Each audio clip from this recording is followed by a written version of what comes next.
Hello everybody, my name is Dave Jackson, he, him, and this is Tales from the Backlog, where each week I'm joined by a guest to deep dive a game from our backlogs.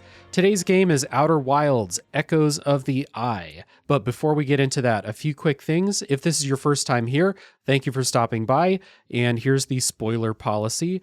As always, we're not going to spoil the story, and especially not going to spoil some of those discoveries that you make within Echoes of the Eye. So check down in the show notes. There's going to be a timestamp for when spoilers begin. Until that point, you're safe. And if you like the show, please consider supporting however you can, whether that is telling a friend, supporting on Patreon, leaving ratings and reviews on the podcast apps, likes and comments on YouTube, things like that. They're all very helpful and they're much appreciated. But as always, I'm joined by a guest. Today, it is Rick Firestone, he, him. Rick is the host of Pixel Project Radio podcast, and he's a whitewater rafting enthusiast. Rick, welcome back. Hey, Dave. Hey, listeners. It's true. I am an enthusiast of the whitewater rafting, and I can teach you for 4 easy payments of $19.99. That is a steal if I've ever heard one. Rick has been on the show many, many times before.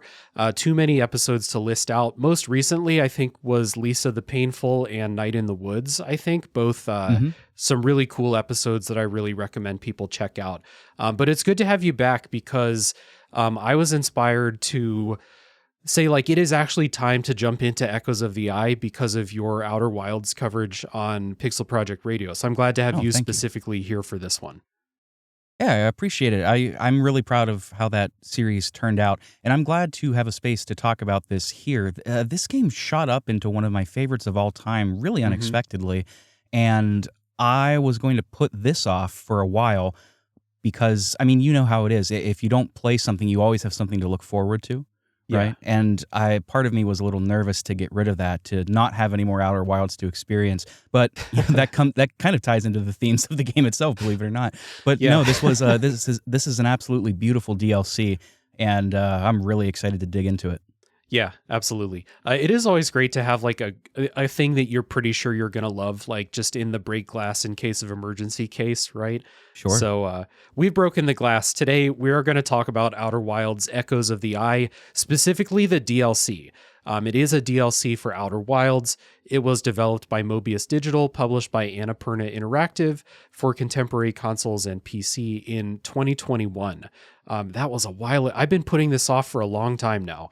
And we're going to have a bit of an interesting structure for this DLC episode. We both have done coverage on the main game for Outer Wilds. I did an episode, it was a long time ago now, it was episode 40. So I did an episode, you did 3 episodes, or was it 4? 3 episodes, yeah. 3 episodes, right. So we're not going to take time to explain how Outer Wilds works. Go listen to the other things that we've done. I mean, if you're here about the DLC specifically, you probably know how Outer Wilds works. So we're not going to do like those, what's it like to play the game, and what are the visuals like, and things like that. We're not going to do that.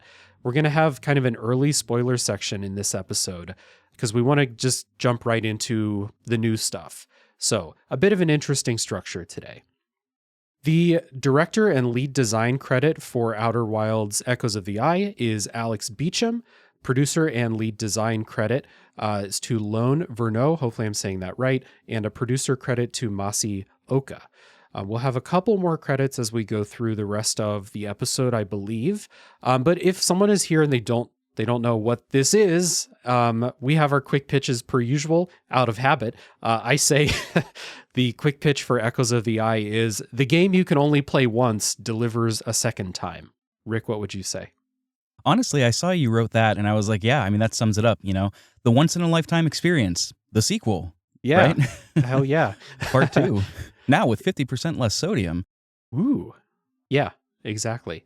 It is wonderful how they pulled it off because I really wondered about that. Like, Outer Wilds is the game that people say you can only experience one time. Replaying the game is not going to be the same as the first time that you played it. So what's it going to be like with more stuff? And the answer is it's exactly what you hoped it would be. I played this on PS5, and the DLC alone took me 13 hours And that counts. So the DLC, and then I went and finished the main game again with the new ending, 13 hours. So how long did it take you? Oh gosh, I don't know offhand. I could probably check my backlog if you want a specific number for the DLC. I'm looking at Steam, and this number's not helpful. It says 45.8 hours. I think that's like 2.5 playthroughs. A lot of rafting time. Yeah, I think the DLC is roughly like maybe 35-40% of the whole base game, like in terms of time. Yeah, it's meaty. It's a lot of stuff for sure. And I forget how long the base game took me too, but we'll say around 10, 15 hours or so, depending on how long it takes you to figure stuff out. So we normally start the show with our histories with the game, but since this is a DLC, we both know why we're here. We're both here because we liked Outer Wilds and we wanted more. So as I said before, Outer Wilds was episode 40 of Tales from the Backlog, and then Rick has a 3-part series on Pixel Project Radio. If you want more of our histories with the game, go listen to those. So I wanted to just kind of start with, instead of histories with Echoes of the Eye, general thoughts about Outer Wilds. And we kind of covered that a little bit before, but Rick, generally, like, can you sum up your thoughts about this game that is maybe not so easy to sum up thoughts about? I'm throwing you a real hot potato here. Yeah, it's not such an easy question. Summing it up is difficult. I mean, this game skyrocketed to become one of my favorite games of all time. I think it's incredibly unique and optimistic and fascinating, and it deals with very human problems and emotions in a way, in a narrative way that I haven't encountered before. It's a masterpiece of a game. It's really a once in a lifetime kind of thing. And if you're here somehow and you've not played it yet, I mean, the best advice would be to do so and just go in as blind as possible. It's a really special experience. I still have regrets to this day of getting spoiled on like 2 things in the base game, and I could never get that back because of, you can't step in the same river twice. You can't build the same puzzle 2 times. The magic's gone. Totally rambly. I apologize. Play it. It's a masterpiece. I love it. Yeah. I'm with you. As I said in that Outer Wilds episode that I did, I respect the hell out of this game, like to the point where I'm not sure that there's any game that I respect more than Outer Wilds. I think it's like a miracle of a work of art that it came together in the way that it did. And I just had like a real weird experience with it where I suck so badly at the thing it takes to finish the game, like the sequence of events you have to do. I'm so bad at it that I was like incredibly mad when I got to the ending, and the ending and all of its emotional weight and all of it just slid right off of me like Teflon. And it honestly, like, it's one of my biggest things where it's like, if I could eternal sunshine anything out of my brain, it would be Outer Wilds, because I know how good it is, and I want that full impact. I want this is my favorite game of all time impact. But it is one of those games that if I ever see someone say Outer Wilds is my favorite game of all time, I'm like, I absolutely understand 100%. So I knew that I would always play the DLC someday. And I was just hoping, like, I want to get that effect again. Like, I want a second chance at it. And I was also kind of interested in the DLC. The reason the episode's coming out in October is because I heard the DLC is scary, which the main game is scary in the way that, like, space is scary and dangerous, but it's not like spooky. It's just, don't break your helmet out in space, otherwise you die a painful death. This one, people told me, was legitimately scary. So it's kind of interesting. That's why it's here in October. So the question, I guess, that everyone has when going into Outer Wilds is, Outer Wilds, the base game, is such a singular experience, something you can only experience one time. Does this live up to the hype? Can they capture the magic again a second time? We've already answered it. I think it's yes, absolute yes.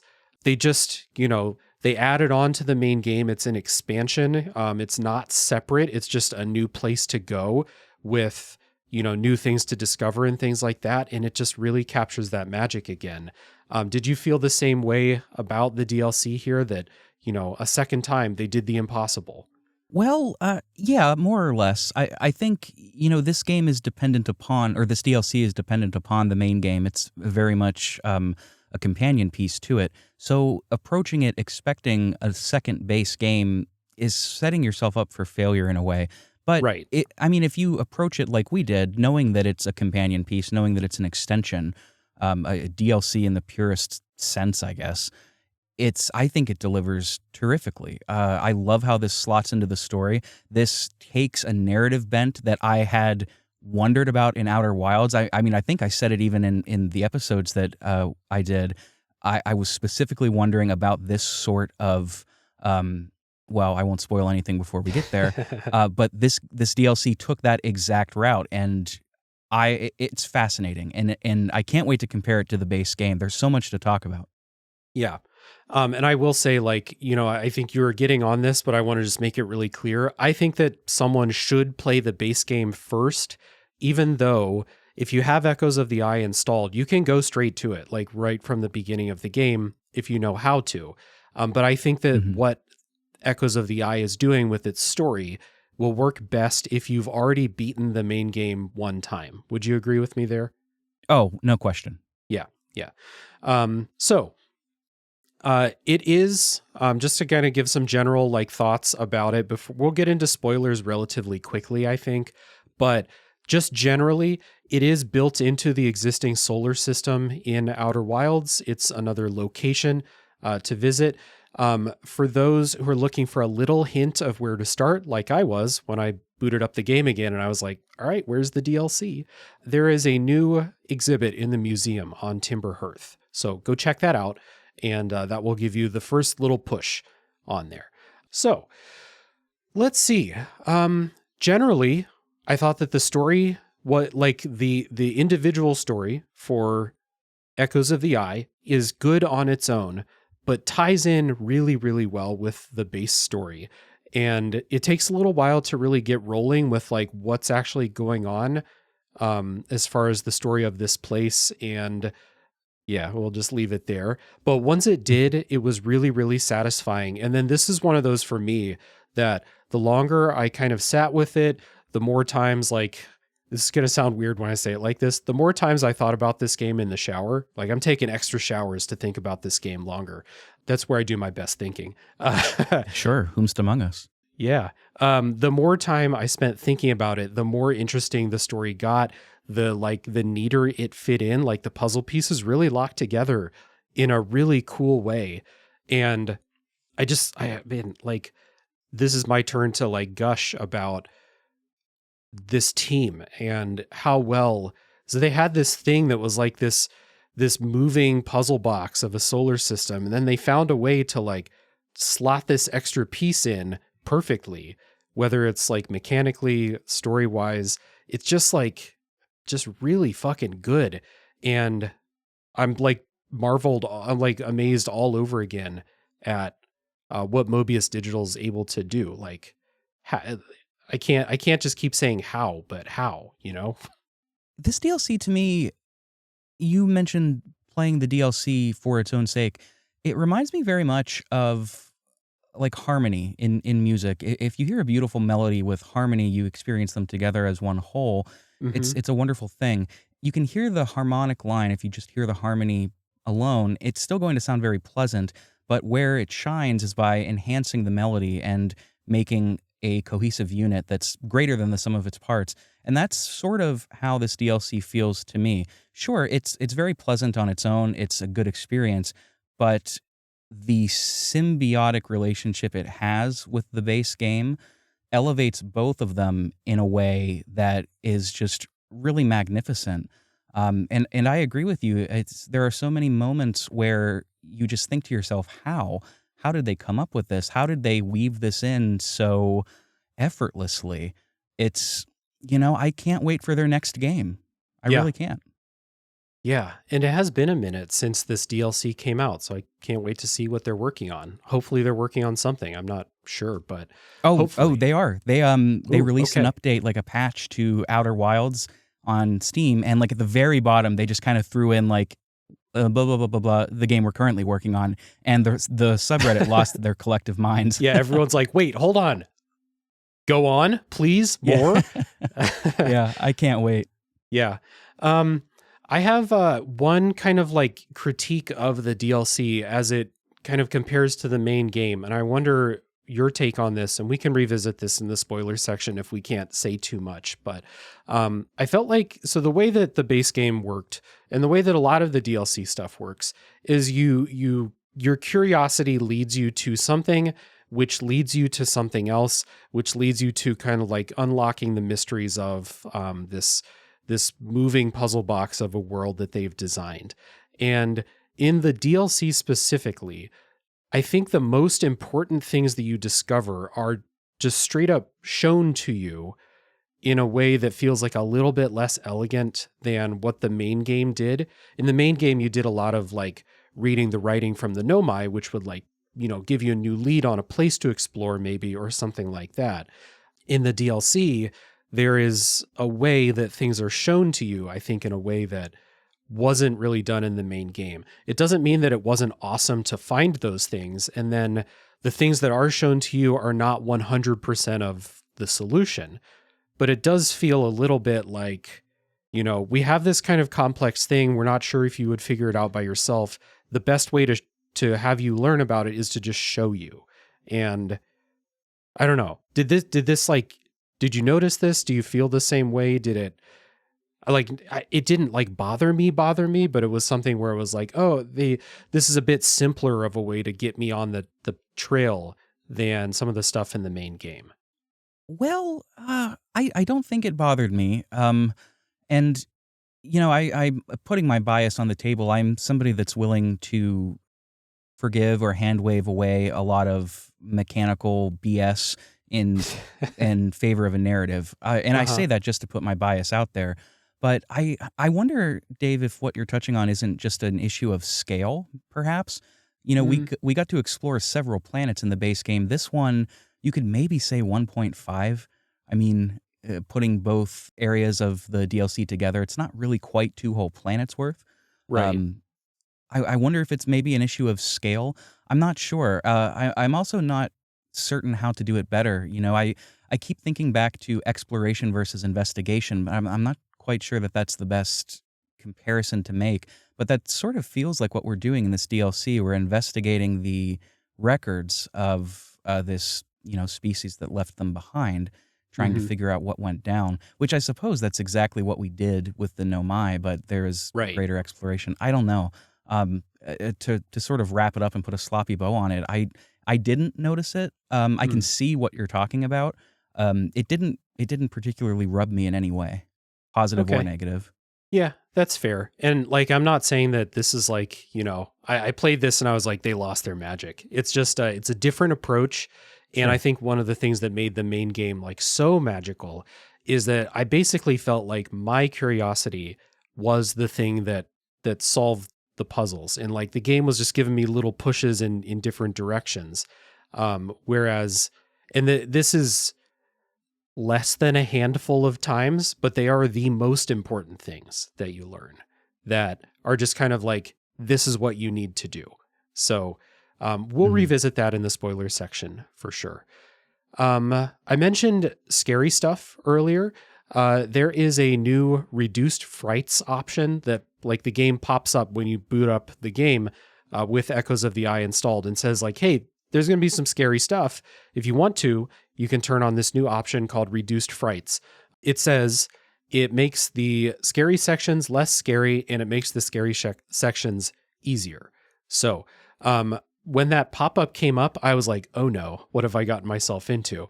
But I didn't think that this game was like outrageously scary. There are some spooky sections, but Mhm. I didn't feel the need to turn on the reduced frights myself. Did you find this to be scary, Rick? Um, a little tiny bit. And that's a real stamp from you, Dave. Longtime listeners will know you're not a horror guy. So hearing that it didn't, make you uncomfortable in your britches is, folks would be probably fine. I did play with both. I can tell you for sure, I don't think they move any slower if you turn reduced frights on. They do not lunge at you anymore. Like when they get into a certain vicinity with reduced frights off, they'll like kind of lunge at you and do this scream. They don't do that with reduced frights Oh, off. It okay. just kind of transitions into where they turn you around and do their thing. Okay. Um, I don't think it's easier. I think it's just in the lunge, but I don't know for sure. Okay. Well, not super scary all told, I think. There are jump scares for sure, but like if you're in a situation where there might be a jump scare, you will know the possibility that there's a jump scare nearby. So it's not like out of nowhere jump scares. Like you're in a situation you're like, this is the spooky part. I know this is the scary part. So I think that was the thing that made it so I was like not freaked out by it. I think that some people kind of oversold how scary it is. It's also like Sure. specific sections, not like the entire DLC is Resident Evil 7 or something like that. Well, I want to hold off on my thoughts on that until we get into the game proper, For sure. just in case. Yeah. And there's just one other thing to mention from my end is there is some new music. There's actually, I checked on YouTube, the DLC specific soundtrack is like 20 tracks or something like that by Andrew Prahlow, just like the main game. Really good as usual. There's a really Mhm. prominent theme that kicks in when you're doing the main way of getting around the new place. I don't want to say too much. I've already said it earlier, but people could forget. Anyway, really good music. Keeps the kind of like rustic instrumentation from the main game, the banjos, the acoustic guitar. I think I heard some slide guitar in there, like some Mhm. scratchy lo-fi radio sounds. Outer Wilds music is fucking awesome, and the DLC just adds more awesome music on top of it. One thing that, this is a theme that gets into the story of the game, and it's a theme that's in the base game too. So I'm not going to reveal all of the cards in my hand, Yugi Boy. Mm. But one thing that I did want to say about the music is they do this really cool thing with the main theme of the game, the Timber Hearth or the Outer Wilds theme. La da da da da da da da da da. Hmm. They take it and I mean, they play with the intervals a little bit and they put it into a different mode. I'm not 100% sure, so I don't want to say Dorian maybe. I don't know. But they put it into a different mode that's more minor sounding. And I like that because one, it's the same theme that creates this cohesive unity across these different species and times, which is really critically important to the game's message. But two, it just fits the more, I don't want to say sinister or insidious, creepy vibe, I guess, Hmm. of the DLC, and hearing that melody that's so comforting that we know and love, that we've heard what's his name whistle on the moon over and over again, Hmm. get flipped into something that sounds just a little bit dour and just a little bit pensive is so nice. It almost gave me goosebumps when I heard it. And then of course it transitions into the actual Outer Wilds theme, which is just a really beautiful moment of the game. Hmm. Yeah, absolutely. Do you have anything else like generally top level non-spoiler before we jump into the spoiler part of the episode? I don't think so. I think a lot of the fun of this conversation is going to be in the following sections. Yeah, agreed. So let's do a little bit of housekeeping before we get into spoilers. And it's very early to be doing this, but Rick, you're the host of Pixel Project Radio, and please tell people about the show. I've already mentioned your series on Outer Wilds with our mutual friend Josh from Still Loading. Please tell people about your show and where they can find it. Absolutely. Pixel Project Radio is a games discussion and analysis show where we try to break down games into plot beats and analyze them like one would a book, literature, film, whatever. Oftentimes we do that across multiple episodes. Outer Wilds, for example, was 3 parts, so we can, not feel rushed to get through things like we did early on in the show's history. Tend to cover narrative games, but not exclusively. Dave has been on the show many, many times. Hmm. Most recently, I want to say, was the 2-part series on 1000 Times Resist, which I think Yeah. turned out quite well. I thought it was quite nice. Oh, yeah. Couple of examples, if you want to dive in, some approachable episodes that I think hold up well are Night in the Woods, 1000 Times Resist, of course, Hmm. Pentiment, and then let's just say whatever the most recent thing is, which at Yeah. this point in time is at the time of recording, Death Stranding, although we're starting our 4-part series on Clair Obscur coming up, which I'm excited about. Yeah, I'm excited to listen to those. And by the time people hear this, I will be a fan of that series. I can already tell. So wherever you listen to Dave is where you can listen to us. Wherever you interact with Dave is where you can interact with us. We're all a little family here. Yeah, exactly. Yeah, so definitely recommend people go check out Pixel Project Radio, of course. There's a reason that I keep inviting Rick back on. Definitely recommend that 1,000 Times Resist series if you want to hear me on the show. And then we've got some secret plans for later this year. Those are going to be a lot of fun, I think. It's a chance for me to talk about a game that I really, really love, but that's all the info I'm going to give right now. So I will put links, of course, to Pixel Project Radio down in the show notes so people can easily check it out. And I did my plugs at the top, but the last one is the Discord server if you want to hop in and talk about Echoes of the Eye, but also anything else. We're not just in there talking about the podcast. We're mostly talking about other things, just whatever you want to chat about with a friendly group of internet strangers. So there's an invite link for Discord down in the show notes, and we'd love to have you.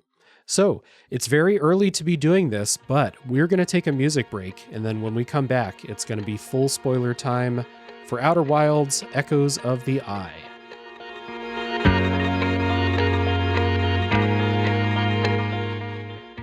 All right, before we get to full spoiler time for Echoes of the Eye, a few quick announcements and the customary thank yous. The King of Games 1999 tournament rages on over on the Retro Hangover podcast. A new episode featured me hosting a matchup between System Shock 2 and Pokemon Yellow. So if you want to know what game moved on in that tournament and check out the entire tournament of the King of Games 1999, you can do so at the Retro Hangover podcast. I'll put a link down in the show notes for that. And I was a guest on the Tiny Game Chronicles podcast to talk about a very strange game, Arctic Eggs.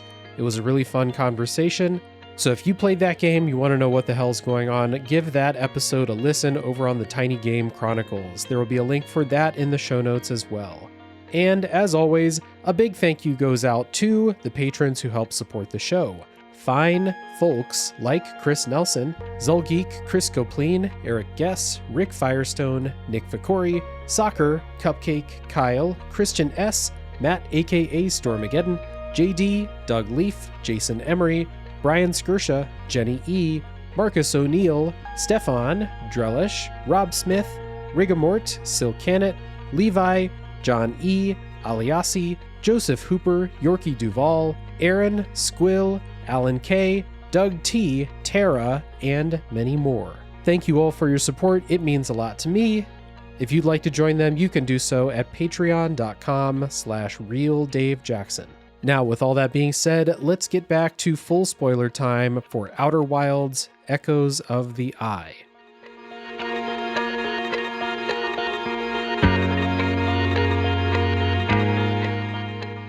All right, we're back. It's full spoiler time for Outer Wilds Echoes of the Eye. And now that we're in the spoiler section, 2 quick things I need you to know. Number 1, we're going to spoil the story of Outer Wilds, the base game, throughout the discussion in order to fully talk about this DLC, because they are tied together. So know that. And then also, we are going to be moving chronologically through the kind of phases of the DLC. Groups of discoveries, when the story is given out, things like that. But I'm not going to make us save late spoilers for the late part of the podcast. So it's a full spoiler warning, but know that we are going to move chronologically through the DLC. So with that being said, the first part of the DLC is finding this new thing, finding what is this all about? When we start the DLC up, we really don't know, are we going to a new place? What the hell is this? And so you go to the museum, and the museum has an exhibit about the deep space satellite. And there's a new radio tower on Timberhearth that you can go check out. And they have these photographs taken from different angles of the deep space satellite's orbit. So, number 1, Rick, when you went out to the deep space satellite, 2 questions. Did you know what you were looking for? And number 2, did you hit the deep space satellite? Because you get an achievement for that. Oh, yeah, I knew that was coming. I hit that satellite in the base game, so I had that achievement already. The wild thing about that satellite is it's so much smaller than a planet, so the relative speed at which you approach it feels so much different. And by the time I got there and I was like, okay, time to use my retro rockets, it was far too late. I just I obliterated beamed that thing. Oh yeah, no survivors, straight to the hospital, straight to the morgue. Yeah. And you know what's funny too is once you do that, once you check out the exhibit, you go out to the satellite, and then you're able to see the sort of eclipse.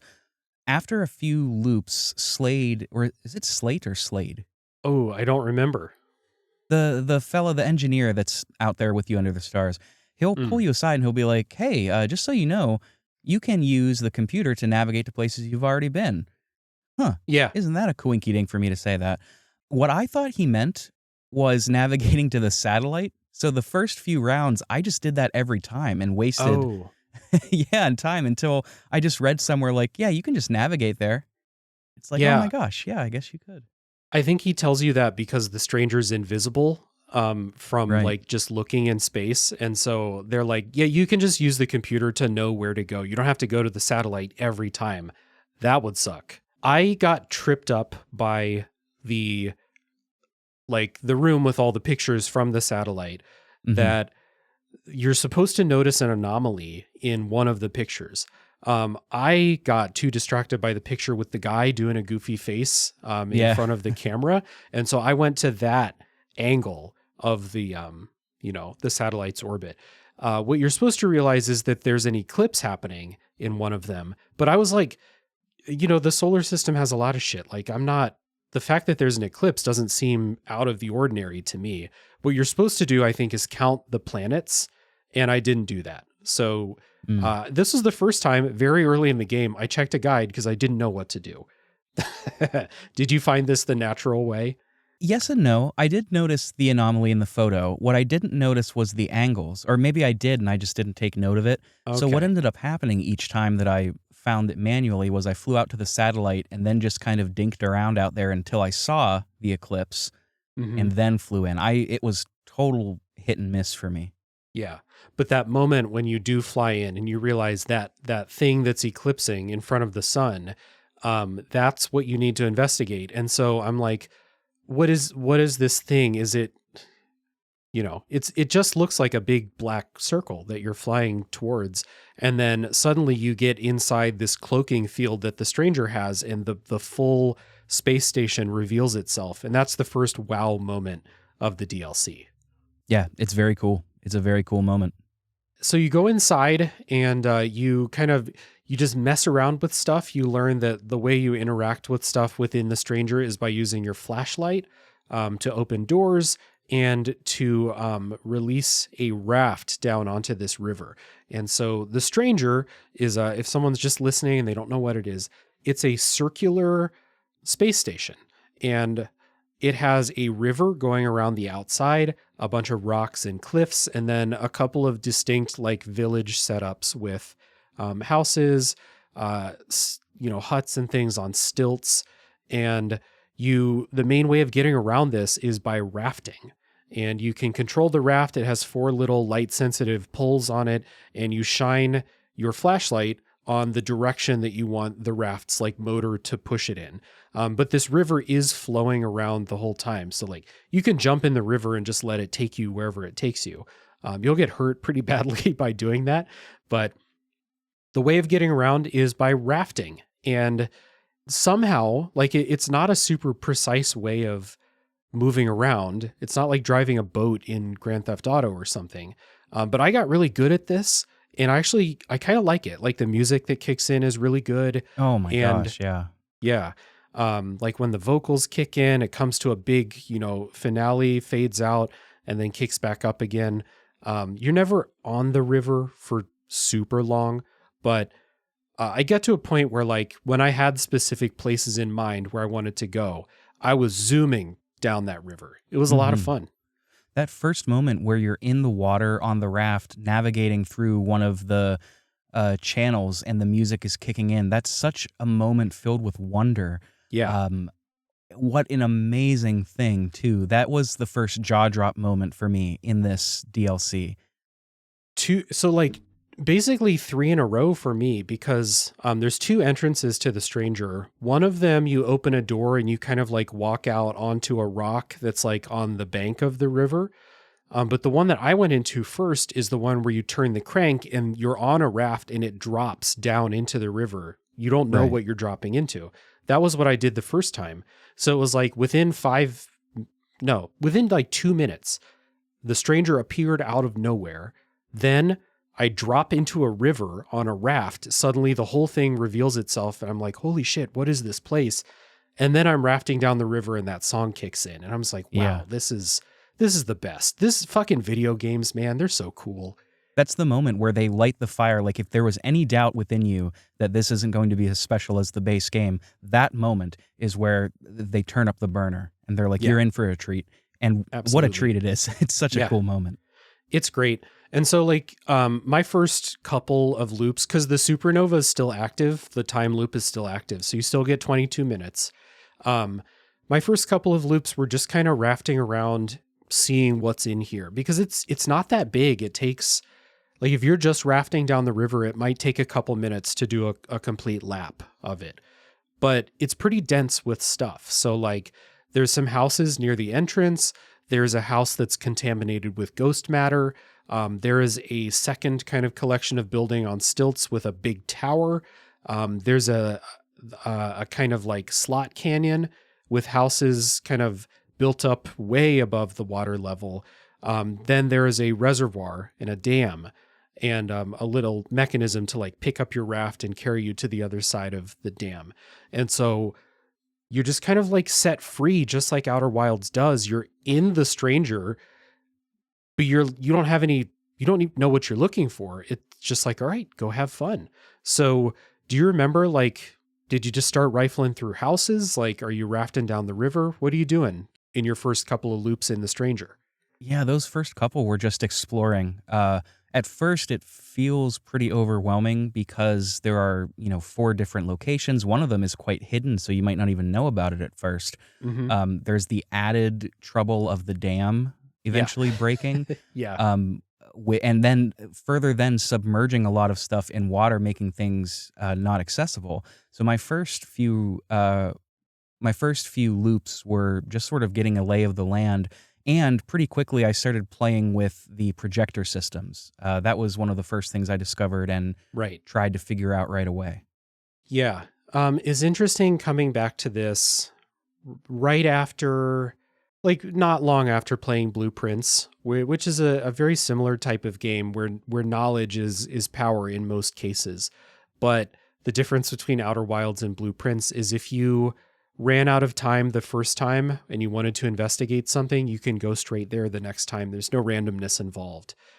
So my first couple of loops were like, I'm just going to try and go into every building that I can go into because that seems like the only thing that's really available to me right now. Yeah. And then just kind of like taking stock of where things are, what is there, what looks significant, what are the landmarks, things like that. And then, like you said, one of the cool things about the base game of Outer Wilds is how the solar system changes throughout that 22-minute loop. Planets can become totally inaccessible or vice versa. They can, start out with nothing of interest and then become the most important planet in the game towards the end of the loop.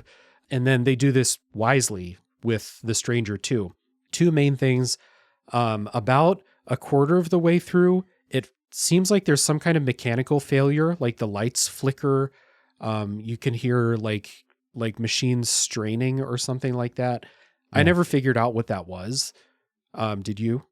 That's a great question. No, I kind of just took it as foreshadowing, like, well, we're in the spoiler section. I mean, none of them are there anymore for one reason or another, and their equipment is breaking down because it's not been maintained. Exactly. Yeah. And then, like you said, the second thing is about halfway through the loop, the dam breaks and floods, raises the water level, floods a bunch of places, destroys some buildings, stuff like that. That becomes extremely important later to take advantage of that. But we'll talk about that when we get there. You know what's crazy is I got lifted up. There's that I don't even know how to call them. There's like a light projectors in the game, and if you raft Yeah. into them, they'll like bring down a claw machine and lift you up. Mhm. I went into the one by the dam, and it took me over. And as I'm being lowered on the other side, I'm seeing leaks springing out everywhere, and I'm thinking, well, that's going to be a problem. And then, not even that long later, you just hear this massive busting of wood, and oh man, it was wild. Yeah. I can imagine you sitting there pointing at it, being like, "Well, there's your problem." It's cool when the dam breaks too, because if you look, like if you're on safe ground, you can look and you can watch the water surge like circle around the stranger, and like you can watch it circle around and come up to where you are. It's really, really cool. And it's loud when it breaks too. The first time it happened, I was like, "What the fuck was that?" Luckily, the first time it happened, I was in a place where I could like see it. Imagine if you were in a building. Imagine if you were in that central tower when that happened, or like a place that gets flooded and breaks. You mentioned the kind of one of the first things that you find is the projectors and the slide reels. And eventually you figure out that you can put these slide reels in these projectors and they need a light source. And since everything in this DLC revolves around your flashlight, basically, I spent a good while shining my flashlight through the slide reels and being like, this feels like it's halfway correct, but I don't see anything useful out of this. And eventually I figured out there's the lanterns that fit perfectly in there too. And that's basically how information is given out in the DLC, as opposed to the Nomai writings in the main game. In the DLC, it's the slide reels that the inhabitants left behind. By the way, did you ever settle on a name for the inhabitants? Because I don't think they say it in the game. They do not. I've just been calling them the strangers internally. Okay. I don't know. The wiki and like the subreddit call them the Owlkin. I've been calling them the owl dudes in the outline here, because they're not owls, and you see them in the slide reel very quickly. So you get that initial like hook of like, oh, so these are the things that used to live here. This place is totally empty now. But also people told me this was scary. So like, are they still here? Am I going to be sitting down watching one of these slide reels and someone busts in is like, what the fuck are you doing in my house, dude? I'm glad that you said that. That was my exact thoughts. You get to this, you get to the stranger, and it's very bright. It's verdant a little bit. It's serene. It's peaceful. But in that stillness comes a sense of unease. You know what I mean? It's like being out in a forest that's unfamiliar to you. The light is shining. Everything is still, but it's too still. It's too quiet.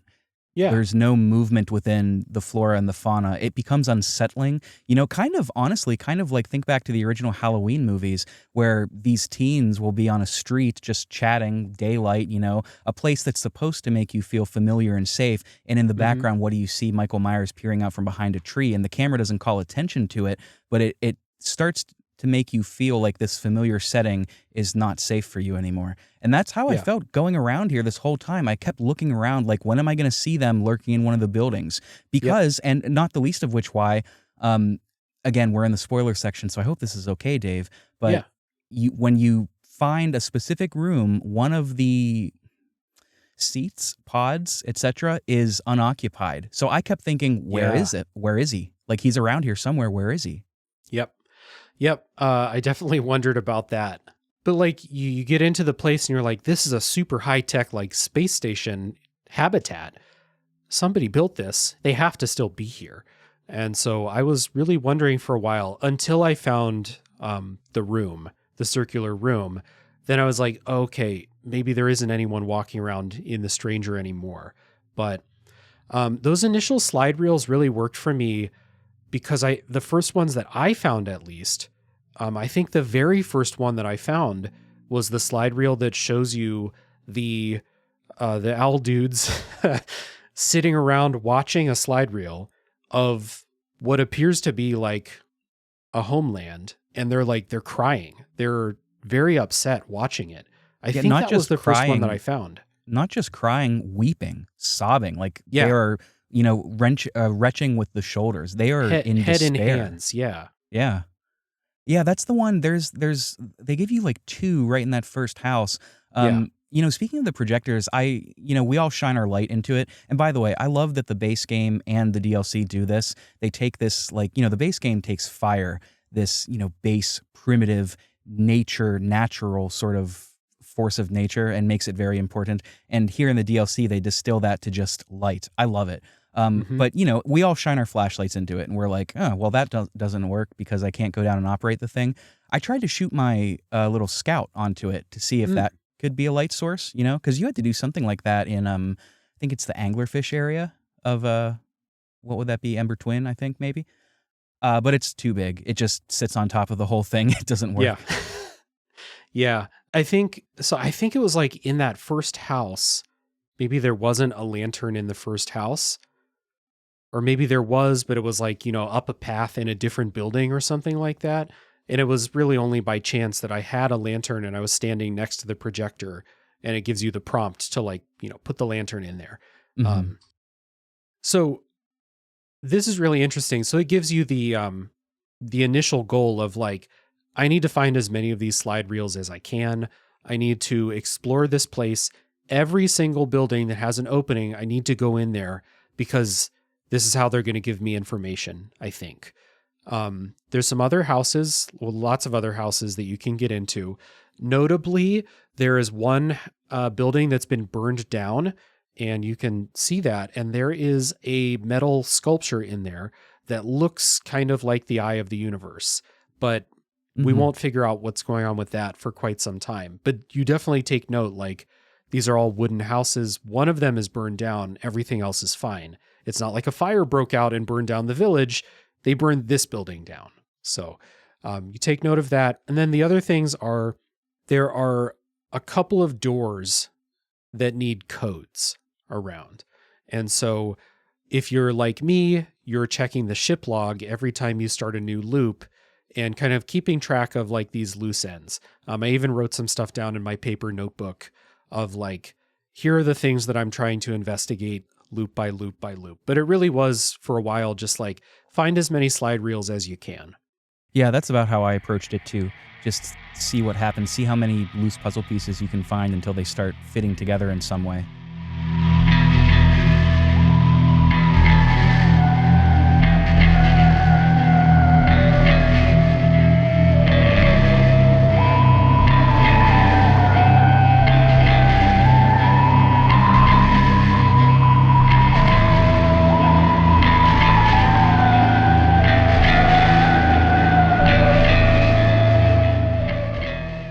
And so I think the biggest discovery for me was in finding the basic, the readily available slide reels. You find one that tells you there are these 3 circular rooms scattered around the stranger. They all have a bunch of paintings in them arranged in a circle, and there's a bunch of lanterns in the room in front of the paintings. And if you go to the painting that has the painting of a planet with a ring around it, which turns out to be their home planet, if you remove the light sources from in front of it, the painting will move back and reveal a secret chamber. Your flashlight can prevent this from happening, by the way, which I think is cool. Always think it's cool when, like, mechanical systems interact in a way that makes sense. So, boy, yeah, what's down there, Dave? When that thing slid back and I went down in there, I was, number one, I was very scared of what I would find. And when I saw what was down there, I was like, like it got a gasp out of me. I was startled. Startled. What's down there is a circular room with a bunch of little like vertical beds almost. It's like that ride at the fair that spins you around and you, like, get pressed up against the wall. That's what it looks like. And in most of them, they're all full of dead bodies. But like you said, there's one of them where there's someone missing, which is interesting. They're all holding this thing with it's like a circular spiky metal device with a green fire inside of it. And in the center of all of these chambers is a green fireplace, fire pit almost. And you have the option at that fire pit to roast a marshmallow. I like how your dude in Outer Wilds just like always has marshmallow roasting supplies with him, like Yeah, man. oxygen and marshmallows and a stick. That's your space exploring supplies. I love it. It's the bare necessities. Yeah. And then you can fall asleep by the fire as you can. But that doesn't become relevant until you know what you need to be doing here. But yeah, this was crazy, like finding these things, the owl dudes down in these chambers and realizing like the reason that I don't see anyone is because they're all dead. And now I need to figure out what happened to them. So that's the new mystery. Yeah, yeah, it's crazy. It's really, really scary. Like this is where the horror dial starts to creep up. Yeah. I didn't even think about sleeping at this fire for a while. That's one of two things I was mildly spoiled on. I wasn't looking for it, but I just read somewhere like, yeah, when you go to sleep by the fire, and I was like, oh, I never considered that. Mhm. All I did was roast a marshmallow, and I went on my way. Yeah, it took me a while too, and I did it by accident. Like, so what you need to do is you can pick up those spiky metal objects. They're called the artifact, so that's what we'll say from now on. There's a couple of them scattered around the stranger. The easiest one to find is in the house with the ghost matter. So I often went in there to grab one whenever I needed it. And so there's those 3 circular chambers. They're very well marked, so you always know where they are if you come up to a new kind of like location of buildings. And there's a 4th one in a submerged like diving bell looking structure. And I found this because I fell off of my raft in the reservoir, and I was just trying to get somewhere, and I saw it down in the water, and I was like, well, I wonder if I can go down and see what's up in there. And there's a staircase and it leads up and there's a green fire. And I think I was at the end of a loop. So like the end of loop music plays when you're inside the stranger, but it's kind of like it's really faded into the background. You can still hear it. That was playing and I was like, well, I guess I'll go to sleep in the fire. And by doing that, you wake up in a different place. And that was another one of those like, what just happened type of moments here. Mm-hmm. That was another holy shit moment. You have to be holding the artifact, and when you do wake up, it's pitch black. Like your artifact is the only thing you don't have, for whatever reason. You don't have your flashlight or your jetpack, but you only have that source of light. And the cool thing about it is the mechanics of the artifact. You can do 2 things. You can like drop a shield, or you can like focus the outside into a point. And when you're in the normal world, what does that do? It does nothing. I couldn't figure it out. When you get into the dark world, the flame that's in the artifact can now either be totally shielded, so you're in pitch blackness, or it can be focused into a light. When it's focused into a light, you move very slowly, and you've only got like tunnel vision, which gives this sense of suspense and tension like no other. Yep, because if you're in a situation where you need to be focusing your light to, use like a flashlight in a horror game, you don't want to be moving slower than normal. You need to be able to get out of there if something happens. Did you find the submerged structure like relatively quickly? Because I think this is the key for me to unlock like the next set of objectives. Was that I kind of like lucked into finding this one first. This was the first fire that I slept next to. So it put me right next to that sarcophagus. Did you find this like relatively quickly then? I think this was also the first fire. It was the first or the second. I did find it by accident as well. I'm a little fuzzy on the order of operations that I took. I think this was the second one that I found. Yeah. Okay. So relatively quickly. And so this takes you down into this, like, it's like an underground lake. It's dark, but it's like, it's not like pitch black. It's nighttime. You can see stars in the sky. You can see like that ringed planet up in the sky, and you have no idea where or when you are. But if you go to sleep in front of that fire in the submerged structure, you wake up and there are 3 paths ahead of you, and then behind you there is a sarcophagus with like a thing you can rotate to open it. So if you use that, it tries to open it up, but it's chained shut. But you can crack it, and so some light can escape.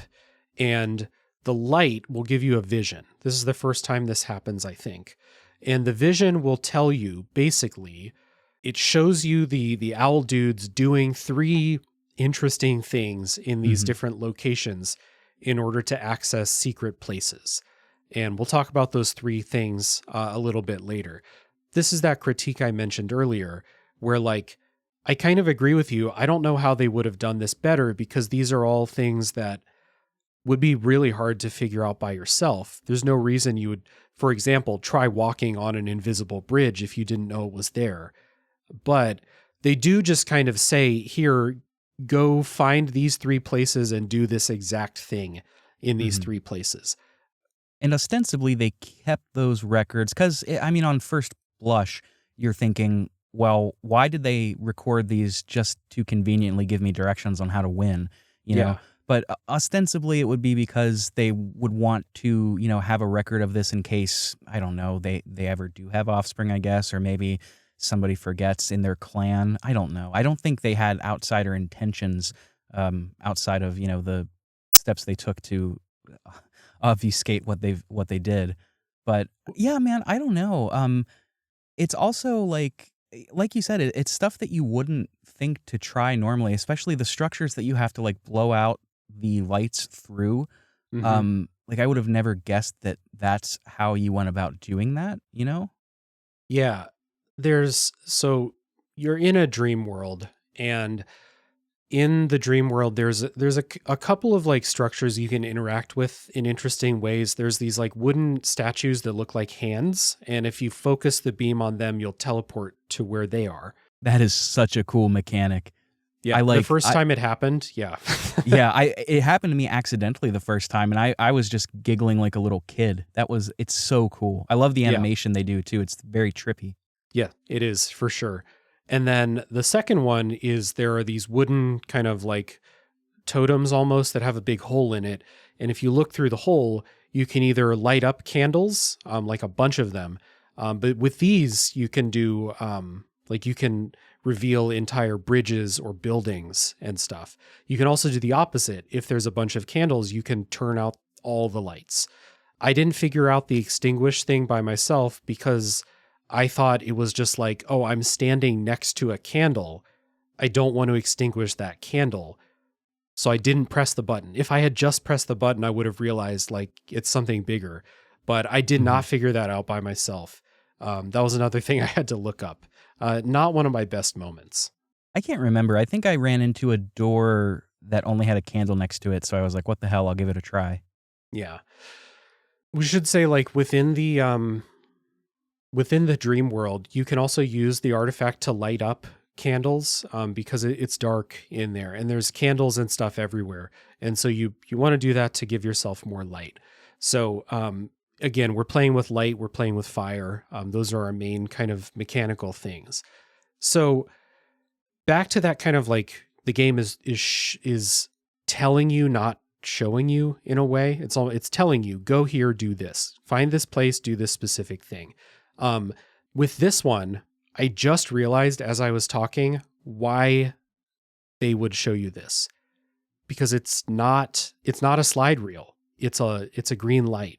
And we learn later what that green light is. And I just realized as I was talking why that green light would show you what it wants to show you. So, put a pin in that. You do find slide reels though, that show you explicit ways of like glitching because this is a simulation, you find out. And so the next goal is to find these slide reels that show you glitches in the system. And the way to do that is to go to these 3 places that green light showed you and follow the instructions basically to find these archive rooms. One of the other things that you find throughout is you'll start to find slide reels that have parts of them burned out. And so it feels like we know that there were fires, and I forget when you find this out. You do find a slide reel that shows them burning slide reels. Right.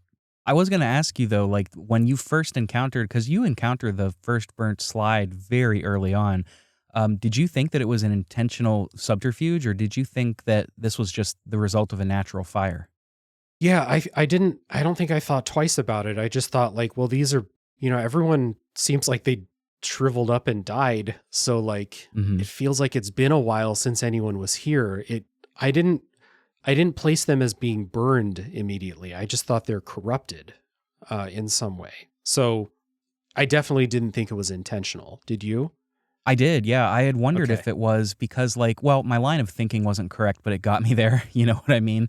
Hmm. I'm a little confused, but I've got the spirit.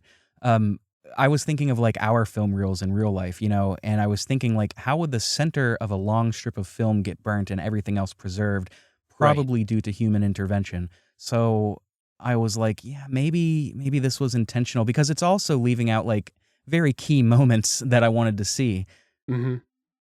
Yeah, so like for example, I remember one of those slide reels shows kind of like the beginning of this story.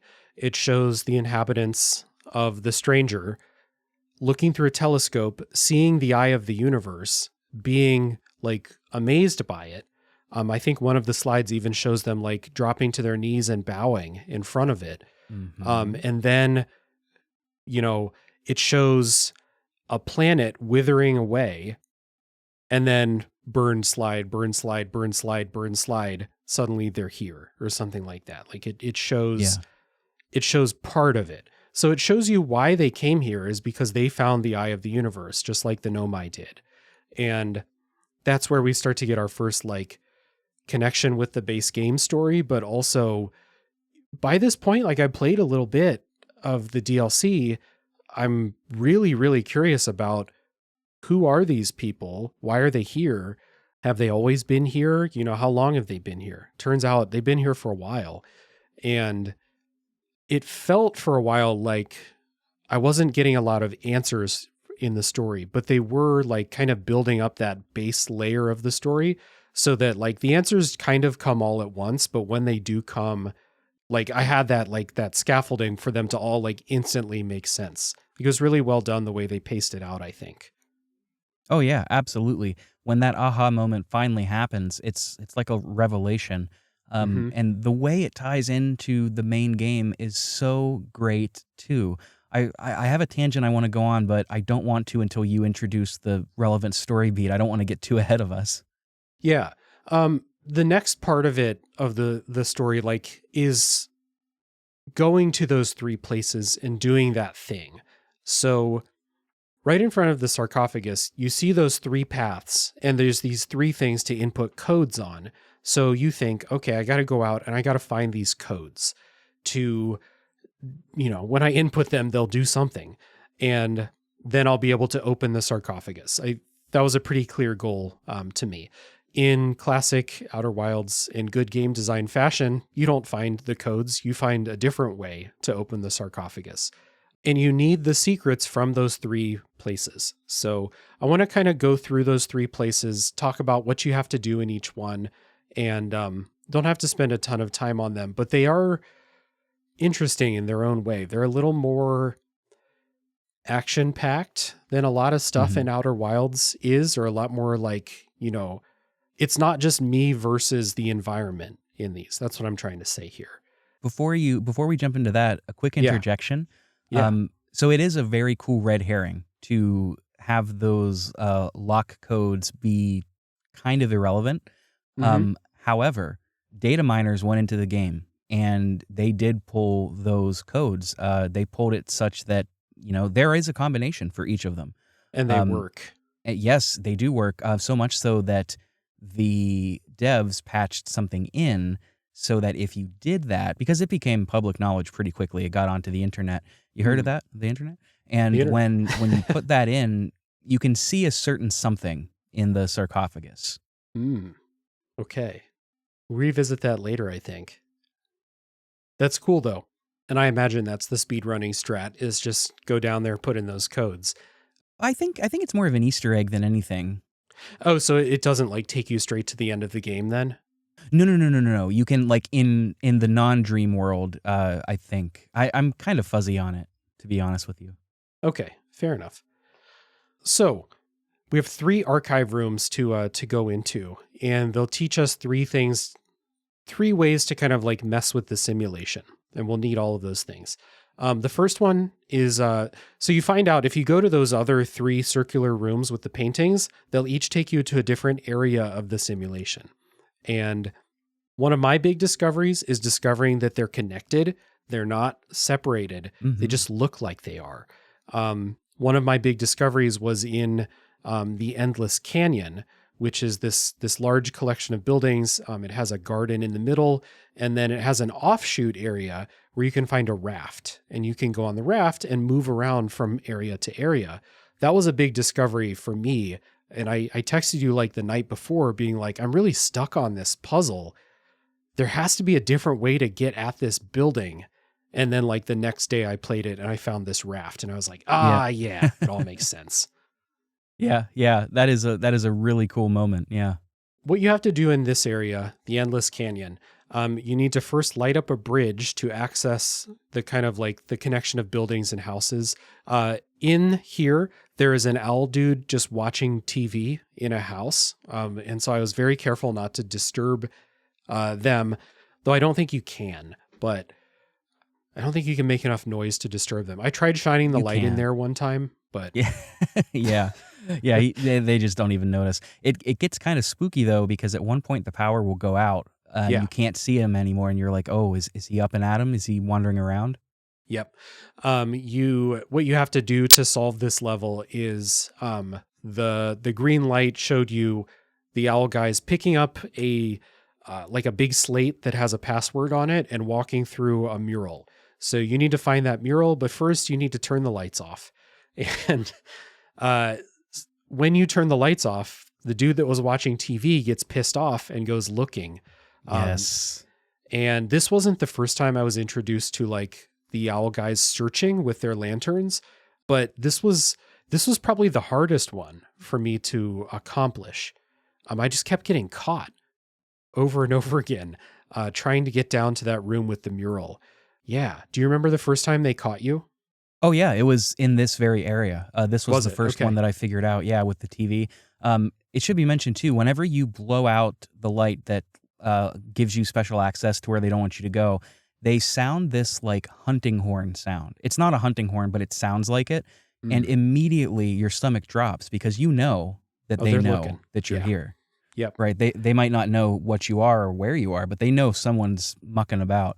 The first time I saw these guys face to face, I didn't have my artifact like focused into like flashlight mode. It was just in standard lantern mode. And I walked forward and I didn't even have enough time because the beady little eyes in the darkness came up and I didn't stop in time. And then boom, right out of the darkness, there they were. Oh man, my stomach dropped into my shoes. It was so scary. I turned around immediately. I was like, nope, we're not doing this. Oh, the first time I actually saw them in person was me getting caught. Like oh my gosh, that's terrifying. Yeah. So the jump scare was the first time I saw what they look like, in person, so to speak. And so they have like these lizard faces. They have deer antlers, basically, and they look like they have a lot of teeth, and they catch you and they grab you and they hold you in front of them and they like rear back, they open their mouth and they kind of lean in. And the first time I was so like startled, I didn't see what they did. I thought they bit me and killed me. Yeah. That's not what happens though. And like, that's another cool discovery, is realizing what they do and then realizing like, I can take advantage of this too, because what they do is they lean in and they blow out the flame in your artifact, and that kicks you back into the real world. But if you look around the room, they're all in there sleeping and they're all holding artifacts with green flames too. So right. That was a big thing for me, because one of the other puzzles relies on you getting rid of them, basically, and you can't fight them. So how can we get rid of these fucking things? Great puzzle design, just incredible. Like the way they build this out, they have one thing to kind of show you, I guess 2 things, to show you how you might get rid of these guys. And it's just This is peak shit. This is Outer Wilds right here. Oh, totally. There's not the way that you're supposed to, I think. And actually, let me take a step back. Is there more than one solution to that? I thought there was only one.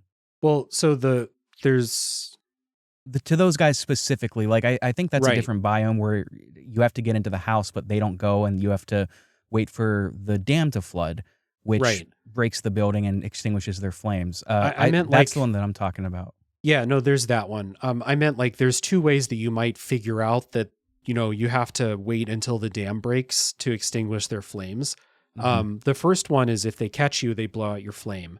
But the second one is if you happen to put two and two together, that I get kicked out of the simulation when the lowest of the rooms floods and suddenly I'm underwater. And my flame going out is the thing that kicked me out. Okay, I see what you mean. I see what you mean. I didn't figure it out that way. It was them blowing out the flame. The other one where you need this is the place with the forest and the music house. And I figured out if I followed the owl dudes, they'll lead me to the music house through a secret tunnel. But they're all Yeah. kind of chilling in there, just playing Yeah. music. And they don't like it when you go in there and interrupt their party. It's really creepy when you go up to the house and they stop playing because they're like, Yes. someone's here. Really creepy. Yeah. Yeah. I stood in the doorway the first time, and there was one right in front of the fireplace just staring at me, and neither of us were budging. I Yep. can't remember how I got caught that time. I think I actually walked in, and that triggered his, follow senses. Mm-hmm. And then so you get into that mindset of like, because the green light showed me I need to walk through that fireplace. It's not a real fireplace. So how do I get rid of these guys? Well, the way to get rid of the guys is I was in the woods lurking around, doing what you do in dark woods, I guess, when the dam broke. And because you can hear it when you're in the dream world, you can still hear the dam break. Yeah. You can hear the water rushing in. And then they like shriek and disappear. And I saw that. So I was like, that's what it is. Extinguishing the flames makes them leave. And that this is the way to do it. But this is the, Outer Wilds. There's a trick to it. Because if you're in that room too, you also get kicked out when it Right. breaks. And then so that plus the raft was the thing that unlocked this part of it. Mm-hmm. Yeah, and they never explicitly tell you, like they never show you water extinguishing the flame. They trust that you'll put that together. Yeah. That was very cool. I remember thinking, like, how do I get rid of these guys? And then I was like, wait, which fire am I at right now? And then I Yeah. just kind of had the oh shit moment. One thing I will say is that secret tunnel to get to the house is hidden pretty well. And if you don't follow that guy in there, you're going to be wandering about in the dark like a buffoon for quite a while, which is what happened to me. I couldn't find it to save my life. It took me a few minutes.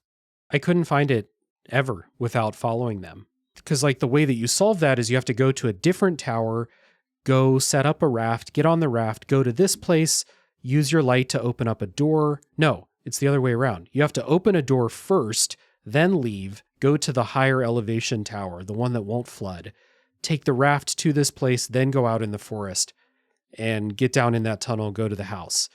But you have to do that. You have to do that relatively quickly because you can't. For me, I had to get there before the dam broke because I couldn't find that fucking tunnel by myself.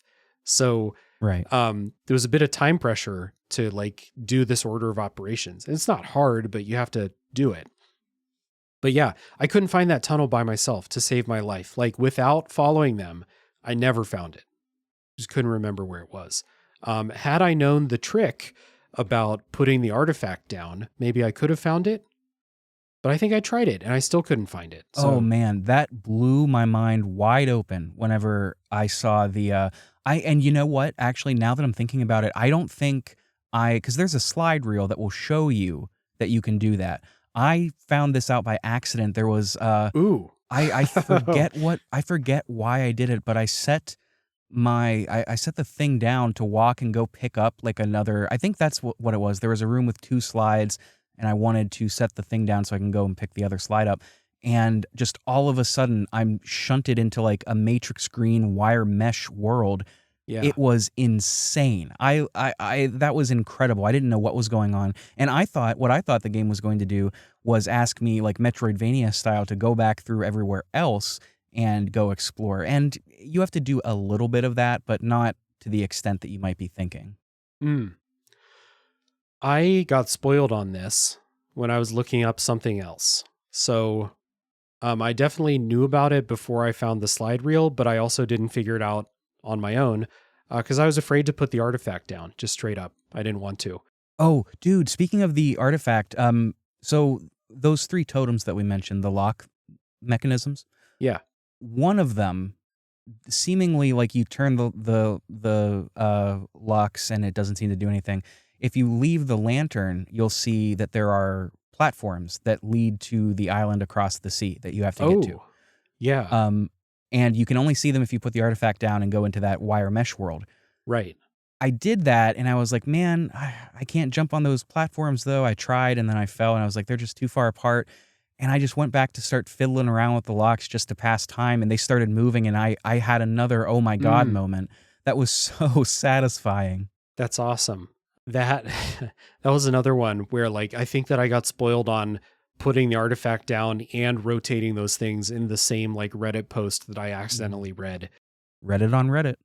Yep. I did get spoiled for quite a bit of this. I did, make plenty of discoveries on my own, but putting down the artifact and walking away from it was not something that I don't think I would have done it accidentally. And then, the slide reel does show you that. The last kind of like archive room that you have to get to is in the one where you have to go down into the well. And this one was super frustrating for me, mostly because it's just too fucking dark and there's a bunch of water you can fall into down there. Mm-hmm. And like when the owl guys are out searching, there's a trick that like a bunch of guide walkthroughs talk about of like flashing the light to get their attention and then like basically cover your light and run to a different place as they go to follow you. Did you ever get good at like tricking them like that? I literally never could get that to work. I just used myself as bait and like let them come close and then turn around and run, make sure they were tailing me. That's what I did the time that I like made it in this one specifically with the well.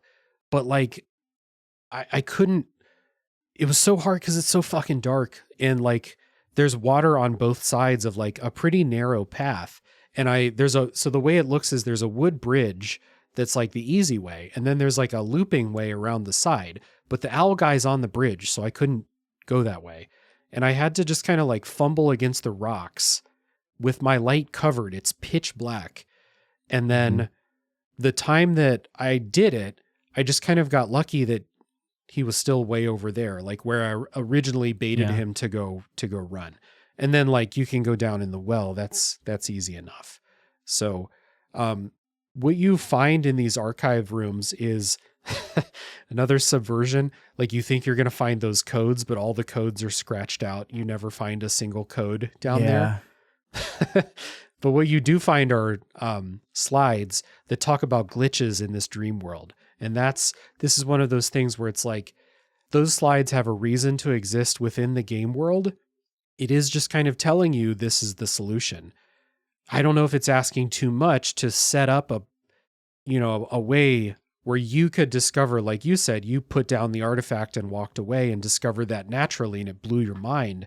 Whereas I think a lot of people might discover that because they find a slide reel that says, hey, do this. This is the solution to all your problems. And that one specifically like kind of is, because you can look at the level geometry and it will highlight everything you can interact with. So if you're missing one of those little totems, or if you don't know that there's, something else, that will just show that to you. Those hidden platforms, for example. Yeah. So, yeah.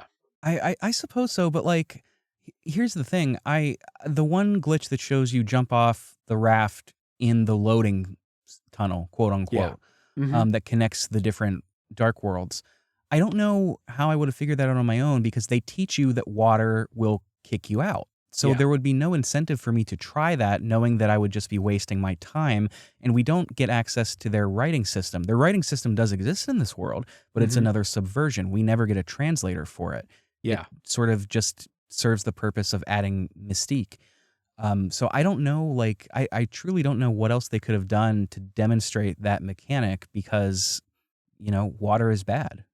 Yeah. I think it is just like, by comparison, the base game, I think, did a lot, like, was almost exclusively in my memory demonstrating, or if they told you something, it was like telling you, I went to this place and, something interesting happened. And then I get the Yeah. idea, I need to go to that place. Yeah, think of Feldspar and the jellyfish. Yeah, exactly. So this, it's not saying, because again, like the glitch slide reels absolutely have a reason to exist because they're documenting glitches in this dream world that they built. So I Mhm. get why they're there. It's not like a thing where I'm like, this sucks that this is the way they did it. It's just like Outer Wilds builds up this standard. Yeah. It's perhaps a little bit less elegant than the main game. Right. Yeah. Yeah. The last glitch is that that you can go into the dream world by falling asleep in front of a fire with the artifact, but you can also get in there by dying. Oh man, oh my god. This was one of my favorite discoveries in the game, and I admit, I did get mildly spoiled on this. I looked up because I was racking my brain, I couldn't figure out, and I thought, the reason to do this is to get past the sound system. They have a Yeah. sound system, they have an alarm in the dream world that if it sees you for long enough, it starts clanging bells in real life and it wakes you up. It's an alarm clock, basically. Hmm. Um, and the way to get around that is to not hear it. What I'm thinking is like, I just got to like figure out a way to turn that off, right? I mean, that makes Yeah. sense to me. And I saw the hint on Reddit, that said like, I forget how it phrased it, but it basically, after that I was like, oh, okay, I know the solution. That, oh my God, that was such a cool moment. I was in Right. awe. I'm still kind of in awe, like jaw drop. So cool. It's a really cool idea. I just like didn't put two and two together from the slide reel of like, that's what's going on. Cause like, I thought like, it's going to sound dumb, but like, yeah, of course it didn't wake them up. They're dead. How could it wake them up? Right. Like, that's what I thought. But I didn't put two and two together that like, it would then make them unable to sense me in the dream world, which is what it actually does. So yeah, that's one of the ways that's the way to solve that like third lock with the alarm system, the sentry. So Right. these are like, in a way, the three solutions to the final puzzle, which is unlocking the sarcophagus. You have to figure out how to use these glitches in the system. Basically, you have to die by like jumping in the fire in the circular room with the fire. And then when you wake up in the dream world, you need to fall into that like loading zone, go down, and then you use the extinguish thing to extinguish the three locks, open the sarcophagus, go inside. And you want to talk about tension? Like the first time I went inside the sarcophagus, there's like this long, like Silent Hill 2 ass staircase leading you down in there. And you're like, oh my God, what is in here? Because I've already been through some spooky sections. Like, are there going to be monsters in here? Like, they chained this fucking thing shut. What are they containing in there?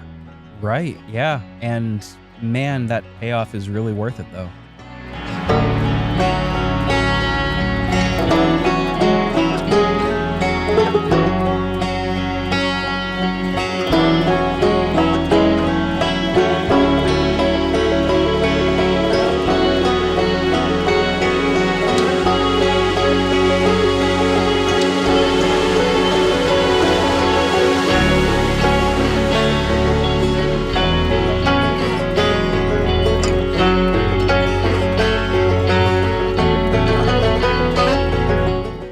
You get a little jump scare. Like at the beginning, that claw reaches up and you're like, oh shit.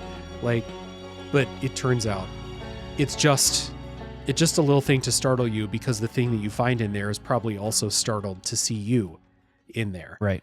And you find an owl guy inside. His name is the Prisoner, and he's the one that was shining that green light through the sarcophagus, trying to show you how to open this thing.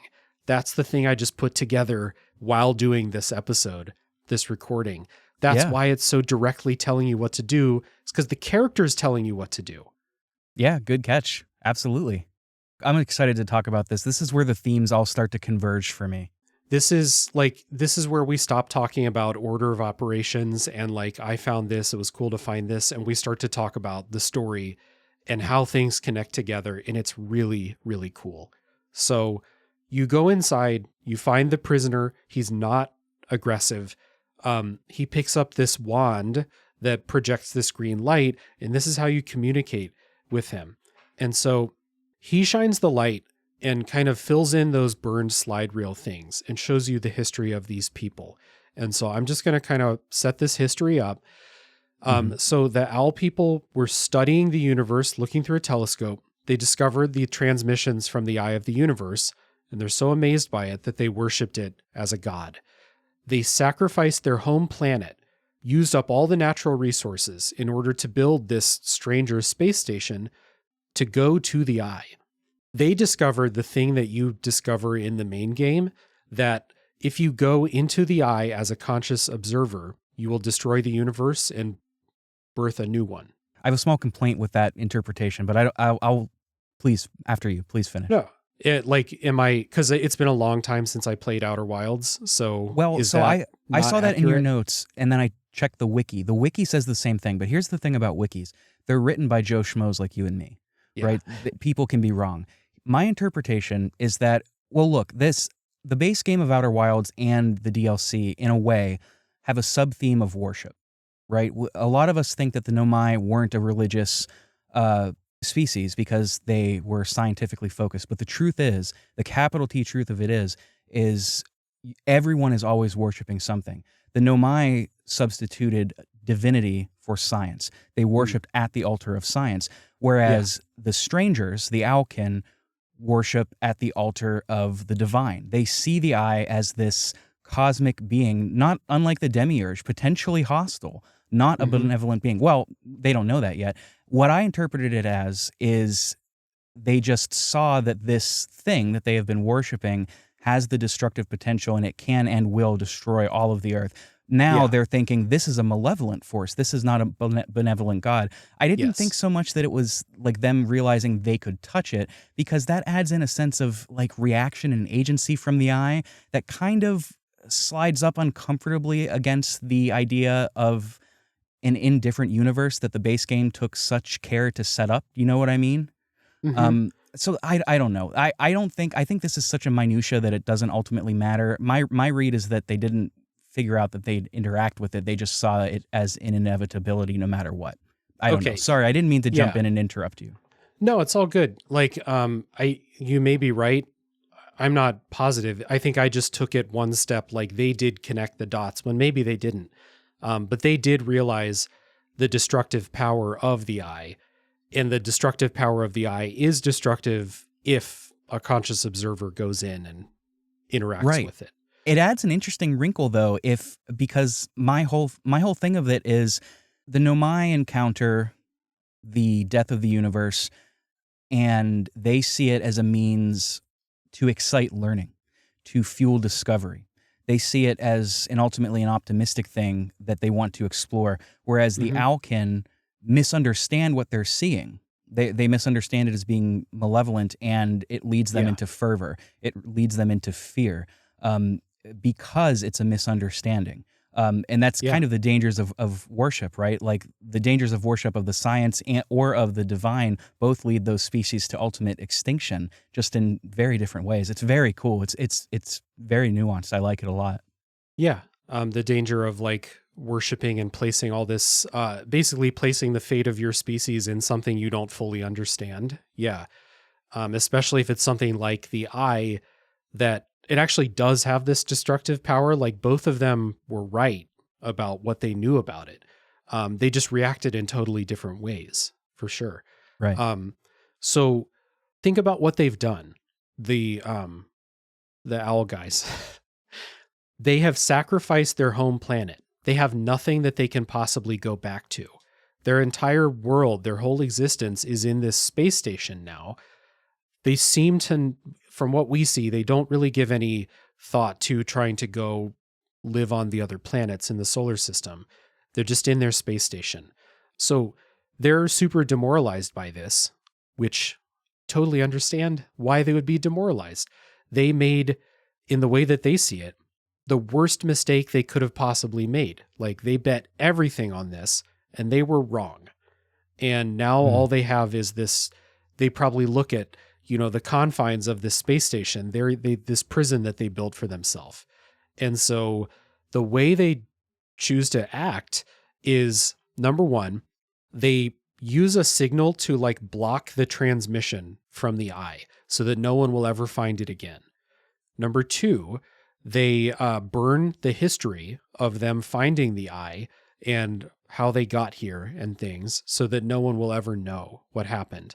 And then number three, they build this artificial reality meant to reconstruct their home planet so that they can go live there in a digital world and have as close to the thing that they gave up as possible. And there's so much to talk about within, like, why is this what they chose to do? Why did they burn all the slide reels? Why did they not try to go out into the universe?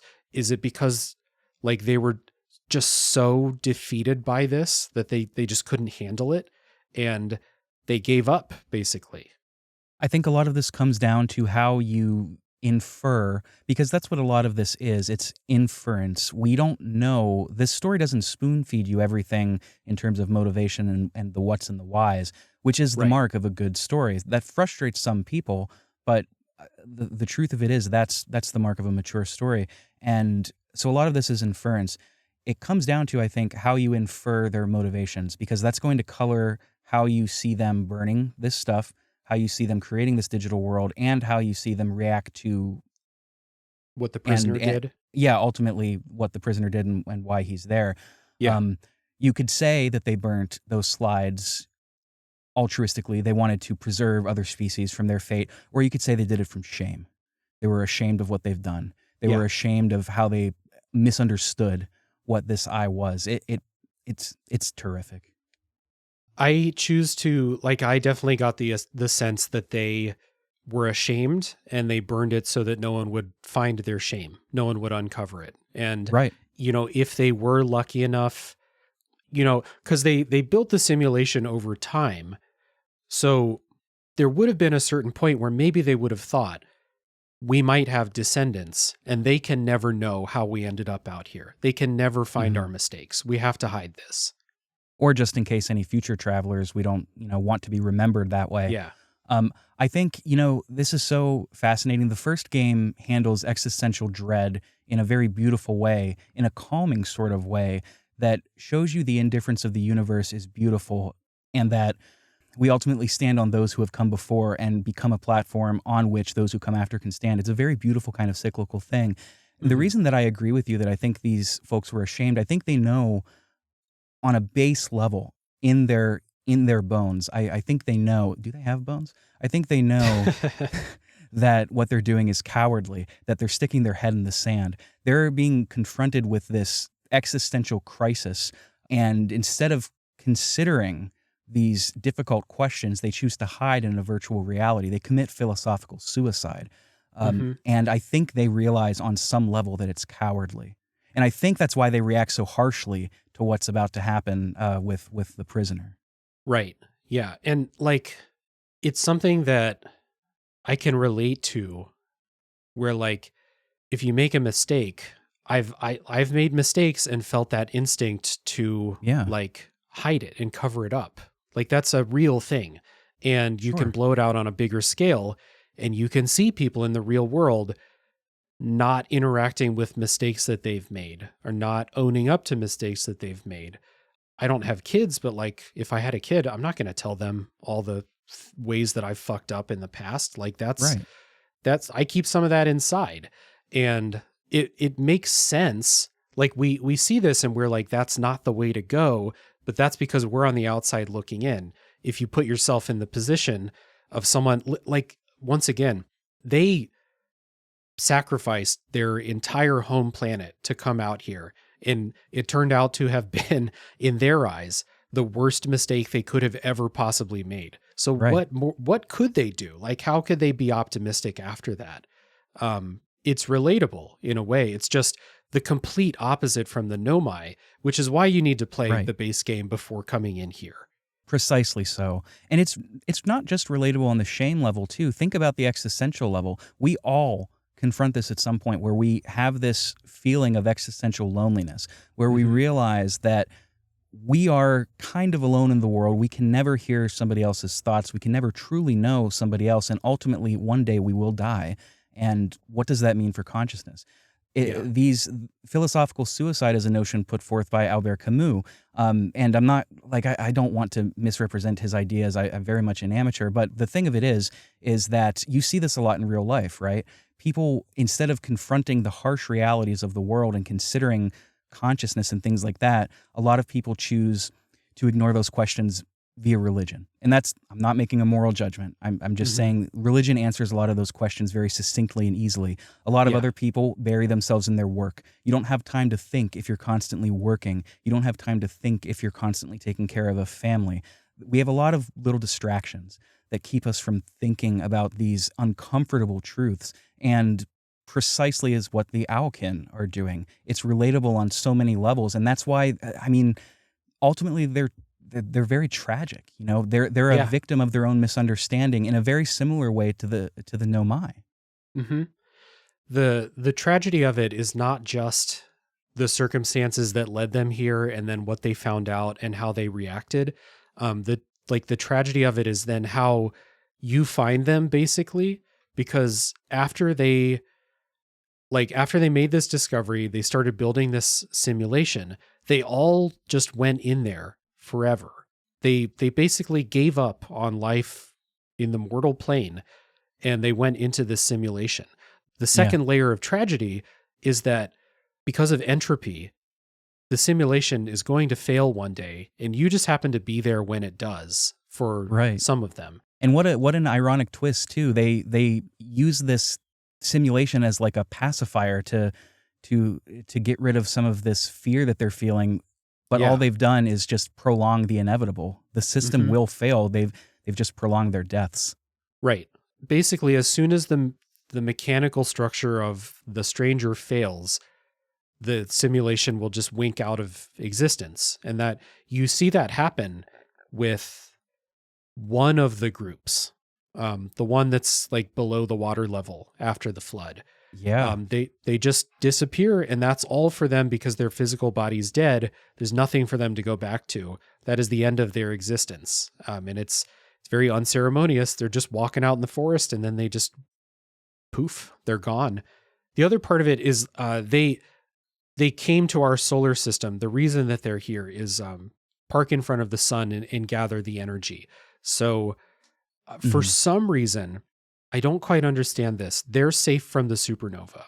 Like inside of this, the supernova doesn't affect you because there's an ending, an alternate ending in this where you take the warp core from the ash twin and then come into the stranger and the supernova doesn't affect you. So it's not that Oh, they, no kidding.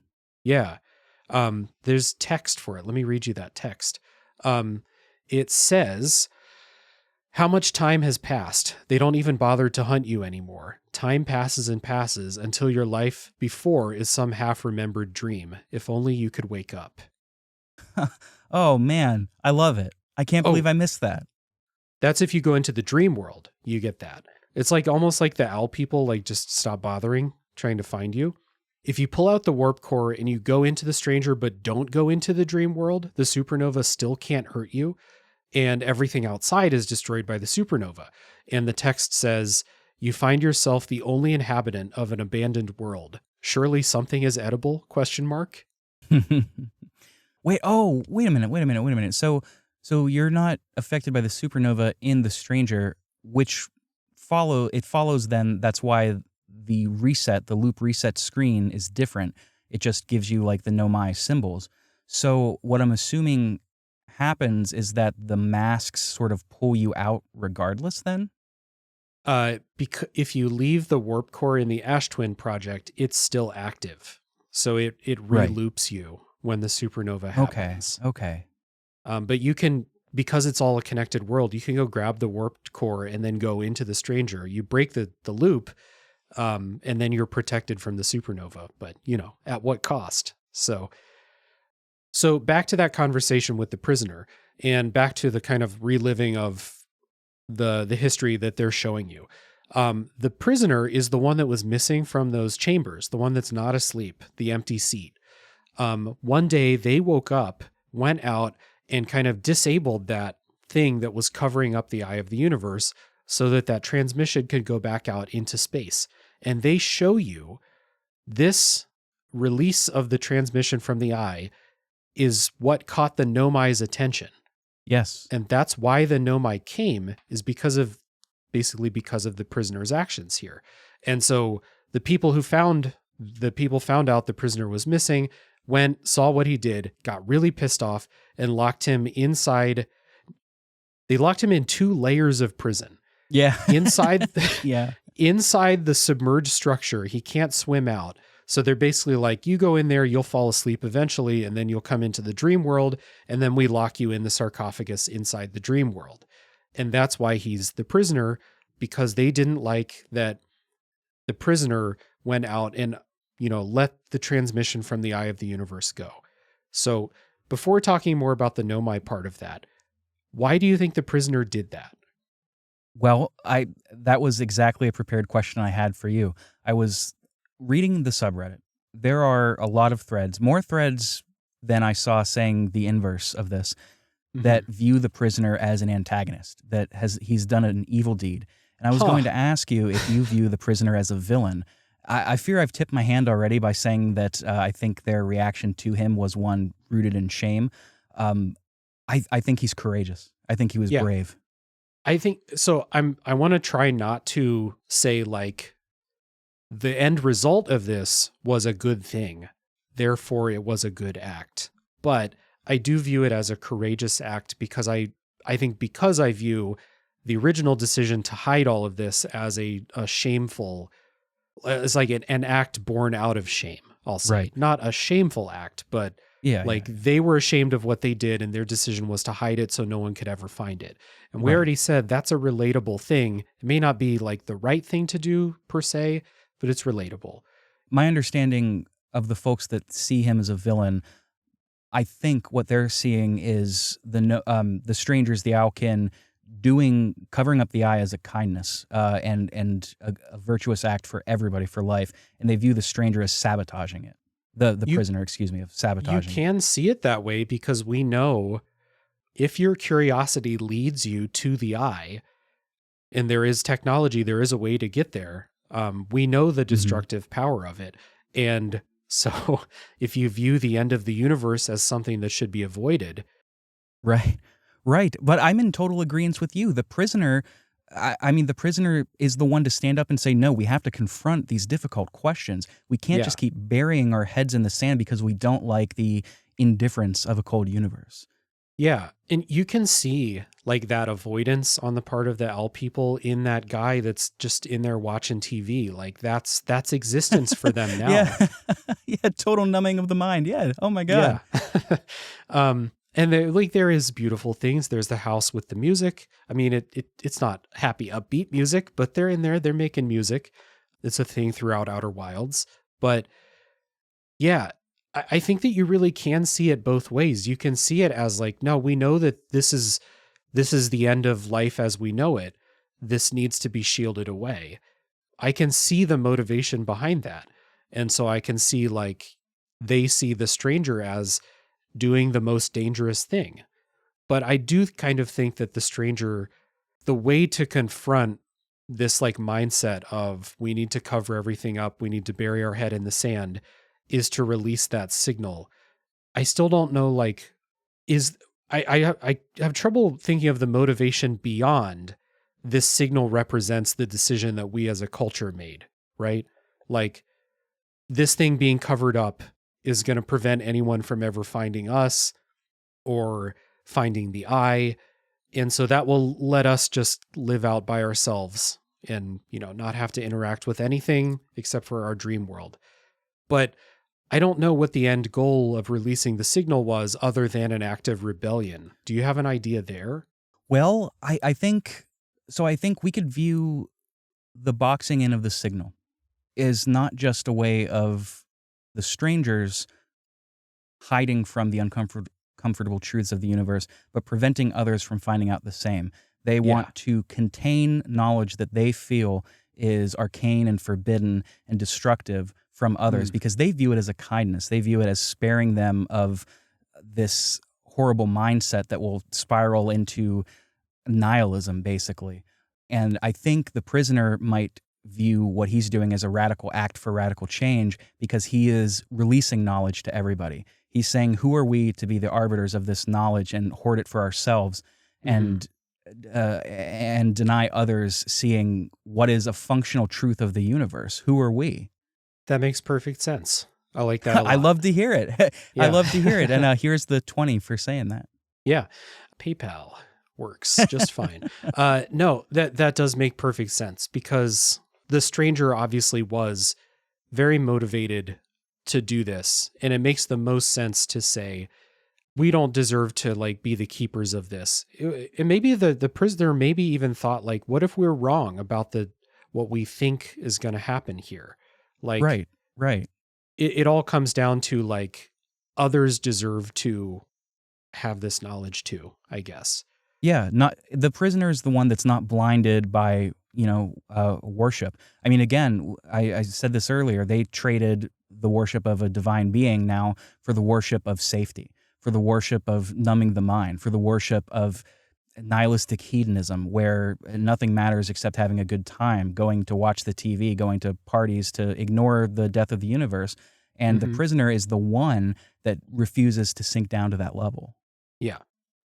So I think we both agree that like it's complicated, but I definitely don't view the prisoner as an antagonist unless Mm-mm. like I think in order to view the prisoner as an antagonist, you would then have to view the lesson of the base game of Outer Wilds, which is that the end of the universe and the rebirth of a new one isn't inherently a bad thing. You would have to disagree with that. Precisely so, yeah. And like, I had my own kind of like, just a little bit of like, I can't fully get on board with that. I'm not quite as optimistic as the game is with the end of the base game, but I still I don't completely disagree with it as like an idea, and especially not the way that it's presented within the game. The cool part, we went through a lot of cool parts, but I think this next part is like really, really beautiful stuff. After the prisoner gets done showing you his history, their history, you take they put the thing out and want you to grab the staff of projection, +3, and you show them your history. And your history involves the Nomai seeing the signal from the eye that the prisoner let loose. They Oh, come to man. the solar system. They kind of build up. They start studying. Part of the story of the main game is that the Herthians are there because the Nomai facilitated their growth as a species. And so you are here in this moment because of the Prisoner's Act, directly because of the Yeah. Prisoner's Act. And when the prisoner sees this, it lets out this primal scream, basically. Like, I interpreted it as like, my life has been dog shit, but it was worth it because of what happened outside of the walls of this place. And it's a moment. I'm so glad you brought up interpretation of the scream. It's a fascinating moment. It's incredibly moving. And side note, as you're seeing this, result of the Nomai standing on the shoulders of the strangers and us standing on the shoulders of the Nomai, that's when the The modal music.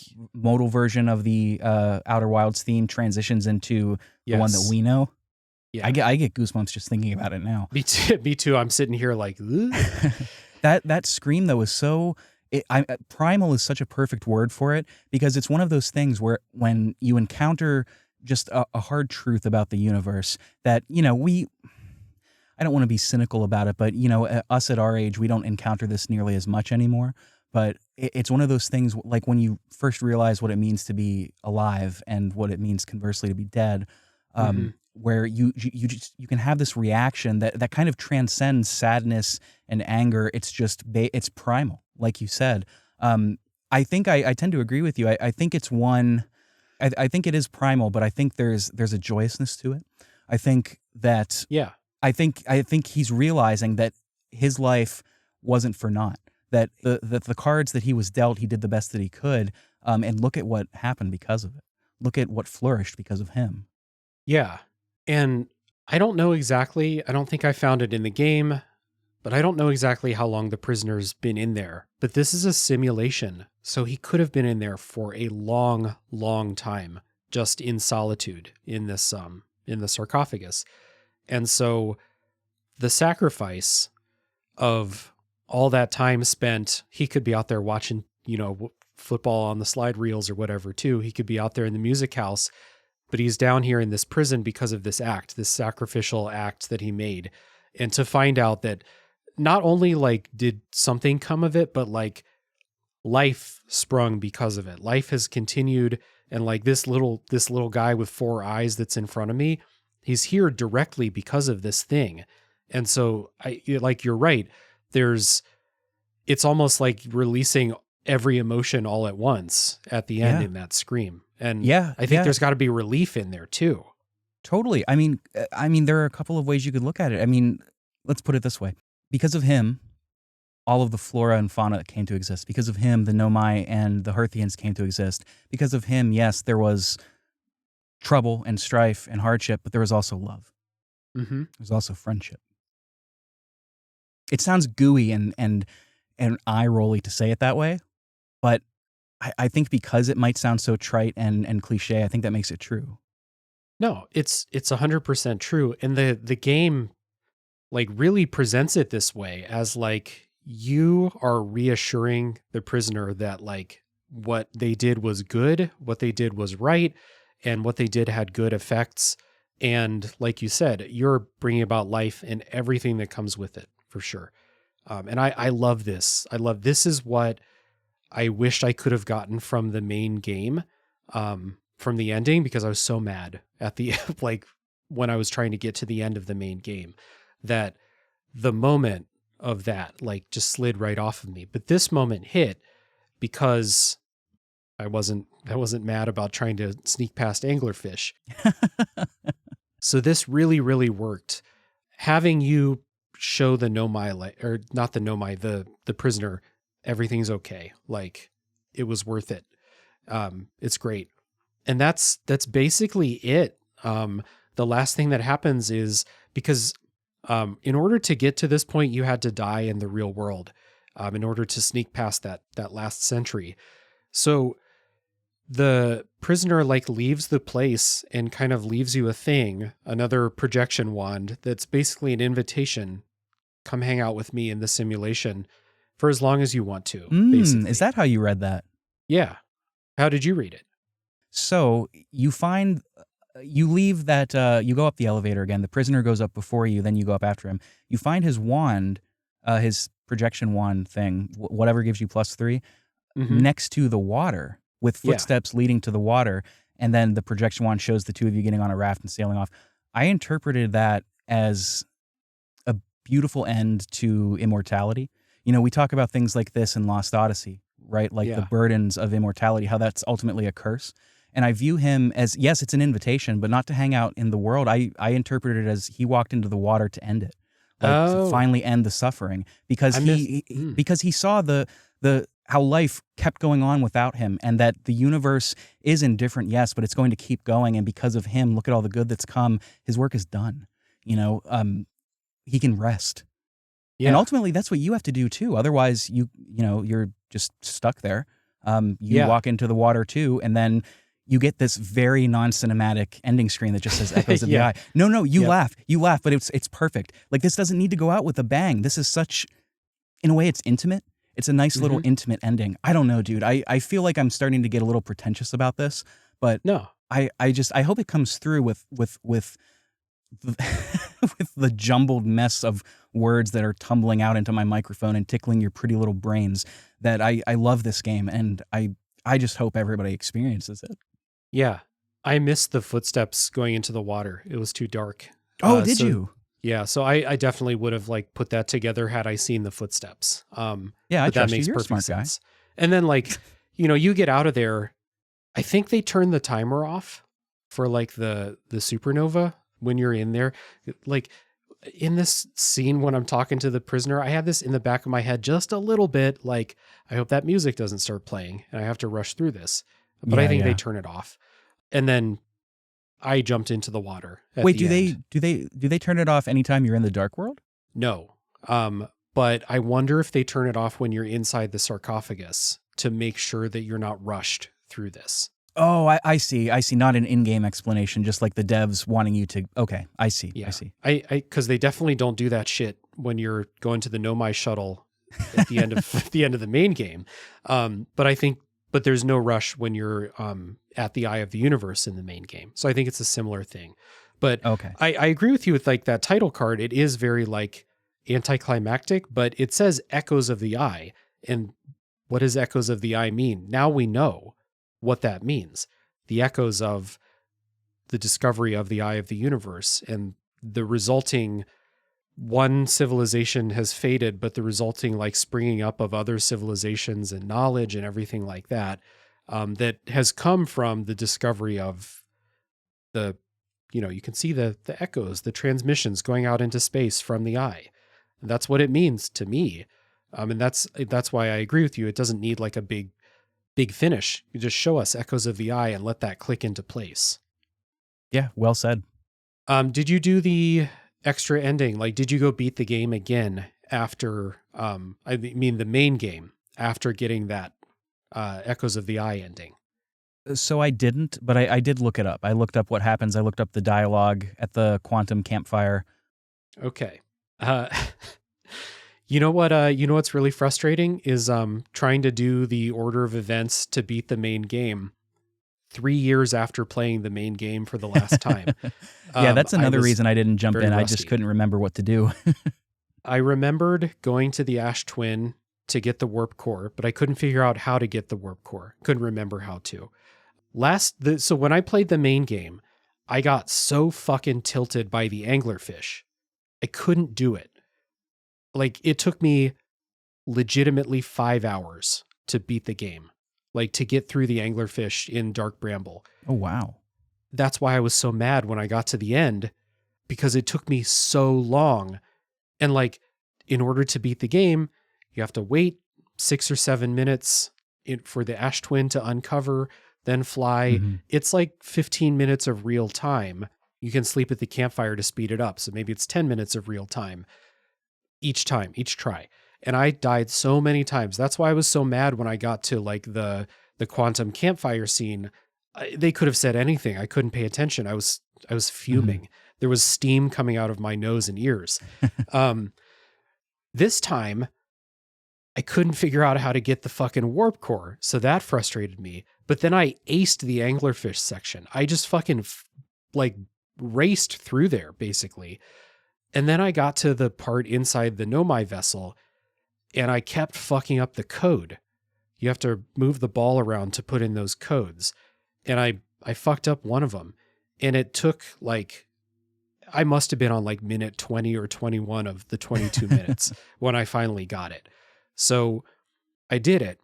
I went to the quantum Timberhearth section. The observatory section has a new exhibit, which is cool, that kind of summarizes the story in case you didn't fully understand it. And then you go to the quantum Timberhearth section. And I don't like that section. I think it's really poorly designed. I have no fucking idea what I'm supposed to do in there. There's one section where it's you find a tree stump and you got to turn around in circles until it turns into a campfire. How the fuck am I supposed to figure that out? There's a bunch of stuff. I had to look up a guide for how to do the ending of Outer Wilds because it's so unintuitive. They were showing you how quantum mechanics work throughout the whole last part of the game, though. And now you're on a quantum plane of existence. 3 years ago. I get it. I get it. I remember being frustrated by it the first time I did it too. And I may have just been so mad from the anglerfish part, but I don't like the mechanical side of the end of the game. Sure. But get to the campfire, you find all your friends again, and then there's a new part where you can find the prisoner. The prisoner's part of it. The Nomai person that you find, they're there. All your friends are there. You're getting the band together for one final campfire, right? Did you talk to did you take down the prisoner's dialogue at the end? I did. I wrote it down. I think it supports our interpretation of this, man. I think it's beautiful. It is. It's very good. Before that, the part where you find the prisoner's instrument has one final jump scare for you, which I thought was just a little like, you thought you were done with this. You go into like this dark passageway and there's a mirror, there's a bunch of candles, and you have to blow out the candles. And when you do, the prisoner appears in the mirror behind you. And it's just a quick like jump scare type thing. Nice. Anyway, the prisoners at the campfire, and I wrote down their dialogue, especially because I think it does support the way we've been looking at this. The prisoner says, "When my kind found the eye and realized what it was capable of, they were terrified. It was too difficult a truth. Like a light too bright to look upon directly, it burned them.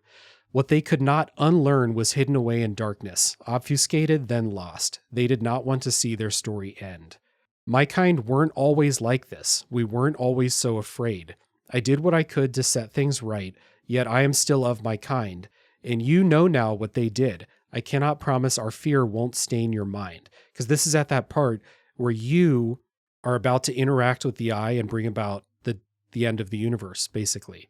So he's basically saying at the end to you, you've seen our fear. I hope our fear doesn't affect you. It doesn't change your mind on what you think is right to do here. Right. And it also adds another layer to their decision-making, which we didn't talk about earlier, which is like the fear of, well, you did. You talked about the existential fear of death and the end of the universe. Yeah. But like the extra part of their motivation that they hid all this stuff because they don't want to die. Even though they have nothing left, there's still that like that primal fear, that primal existential fear. And so the last thing he says, you go around, you talk to all your friends, they have their dialogue. And the last thing that he says is, "Whatever happens next, I do not think it is to be feared." And he's talking about the kind of the reset. That is true. Hold on, though. After you first talk to him, he gives you a choice. He says, "Are you certain you want to remember me?" And the game does give you a choice. It's unique in this way. Just in case you're not on our interpretive side, you can choose. You could say, "Join us," and he'll say, "I don't want to repeat my kind's mistakes, but if you're willing to take the risk, then so am I," which is nice. If you say no, you can say, "Your journey is over now. You did well." He'll say, and I think, again, this supports our interpretation. He says, my role in this ended long ago, and now I've learned my efforts weren't in vain. Thank you for facing what was hidden in the dark. Yeah. It's really beautiful. It is. Yeah. It just must be such a relief thinking from that perspective of the prisoner to, again, know that they did have a role in this and that what they did, like they feel vindicated in what they did. And it was worth it for them to suffer through like untold number of years trapped within multiple prisons that we're here now. And that last line, like, "This is not to be feared. We're okay with this." And it lines up with everybody else, basically, because the end of everyone else's dialogue, I talked to all them again just to refresh. They all basically kind of talk about this too, and they all ask you that same question, like, "Are you ready? Like, does this seem, are we ready to do this? Is it time?" And you have the final thing to push it into that reset. Yeah. So you were the conductor of that final band. Mm-hmm. That last campfire scene when everyone's playing the music, I couldn't place what the instrument is that the prisoner has, but the prisoner has an instrument too.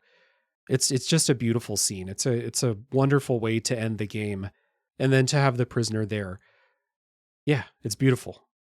Agreed. It's really, really strong. It's such a beautiful game. It's a wonderful game. And to kind of wrap it up, to have the prisoner's storyline and like the story of the owl people, I can't decide on what to call them. To have that tie in with the themes of the main game, but approach it from this totally separate angle from the Nomai. In my mind, now the story of Outer Wilds is not complete without this DLC story. Like, this isn't just Right. like a nice addition to it. This is an integral part of the story of Outer Wilds. And for so many different reasons, like mechanical reasons, of course, with the way that they designed another space to play around and explore in, but to really not lose anything by adding on to the story. Because you know this, like, adding on more story doesn't mean the story is going to be better because of it. But the way that they did this I'll just say this. I will never recommend that somebody not play this DLC if they're thinking about playing Outer Wilds. I will basically tell them, like, buy the DLC too and just play it all together. Beat the game, then do the DLC, then beat the game one more time. Like, the base game could stand on its own, but it shouldn't stand on its own. I guess that's what I'm trying to say. You know, that's interesting. I don't know if I'd use the word shouldn't, but I mean, going back to the harmony example that I used about 2 hours ago, it very much is like, if the main game is a melody, the DLC is a harmony that just enhances the overall effect, right? Melody is still great without it, still fine, but that harmony is what elevates it to the next level. When we get that comparison, though, that parallel journey between the strangers, the Owlkin, the Owl guys, and the Nomai, that takes this game to a whole new level. And I agree with you. I would never recommend somebody just play the base game. Like, save up. Like, I'll buy you the DLC if I have to. I'll pitch you $5. Yeah. Well, you know how, like, some, especially in video games, well, I guess this is unique to video games. You don't get DLC for movies. That's not true. You get deleted scenes. I was going to say post-credit scenes, which are like north of 50% bad. Yeah, post-credit scenes and deleted scenes, or a lot of times, like, those scenes are kind of fun, but they're probably deleted for a reason in a lot of cases. This doesn't feel like that. This feels like something where, like, I don't feel like the story is complete without it now, even though it is technically, So, yeah. Good conversation here, and especially really love diving into that story thing at the end. It just makes me appreciate Outer Wilds even more from all perspectives. And, like, it is just one of the best games I've ever played, straight up. Even if I don't fully 100% emotionally connect with all of it, it's really hard to look at anything and be like, it's doing what it's doing better than Outer Wilds did what it did. It's a marvel of a game, and the DLC just brings it up. So thanks for going on the ride with me, Rick. Yeah, man. Of course, any chance I have to talk about this game. If you are listeners, if you are like me and you have a contrarian streak in you, you don't like authority, and you hear everybody calling this game a masterpiece, and you think to yourself, like I did, well, can't be that good. Snuff that part of you out just for this once and take the plunge. It's what I wouldn't give, man. Like you said at the beginning, Dave, what I wouldn't give to go through this all again blind. I would say try to snuff that part of you out as often as you can that says things can't live up to the hype, because it's beautiful when things do live up to the hype. Yeah, Outer Wilds certainly does. So I will give the call at the end one more time for everyone to check out Pixel Project Radio. There are links down in the show notes, as always, and especially if you want a long, detailed walk through Outer Wilds, Pixel Project Radio's series is really, really good. It's one of my favorite things that you've done on the show, Rick. Thank you. Yeah, and people should check it out. So down in the show notes, go check that out. Thank you for sticking through the entire ride with us. We appreciate you, and tune in next week for the next game to come out of the backlog.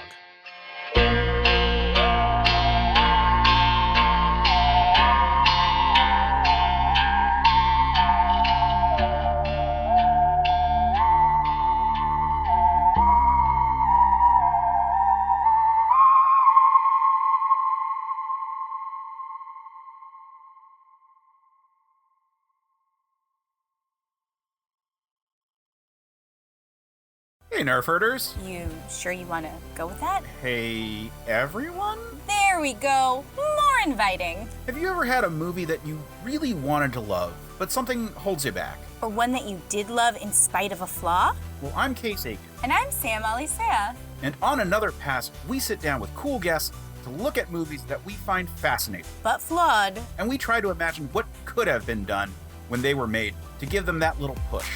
We're not experts. We just believe in criticism. Constructive criticism. Sure. So come take another pass at some movies with us. And every now and then, we can celebrate movies that did it on their own, too. You can find us at certainpov.com or wherever you get your podcasts. Pass it on.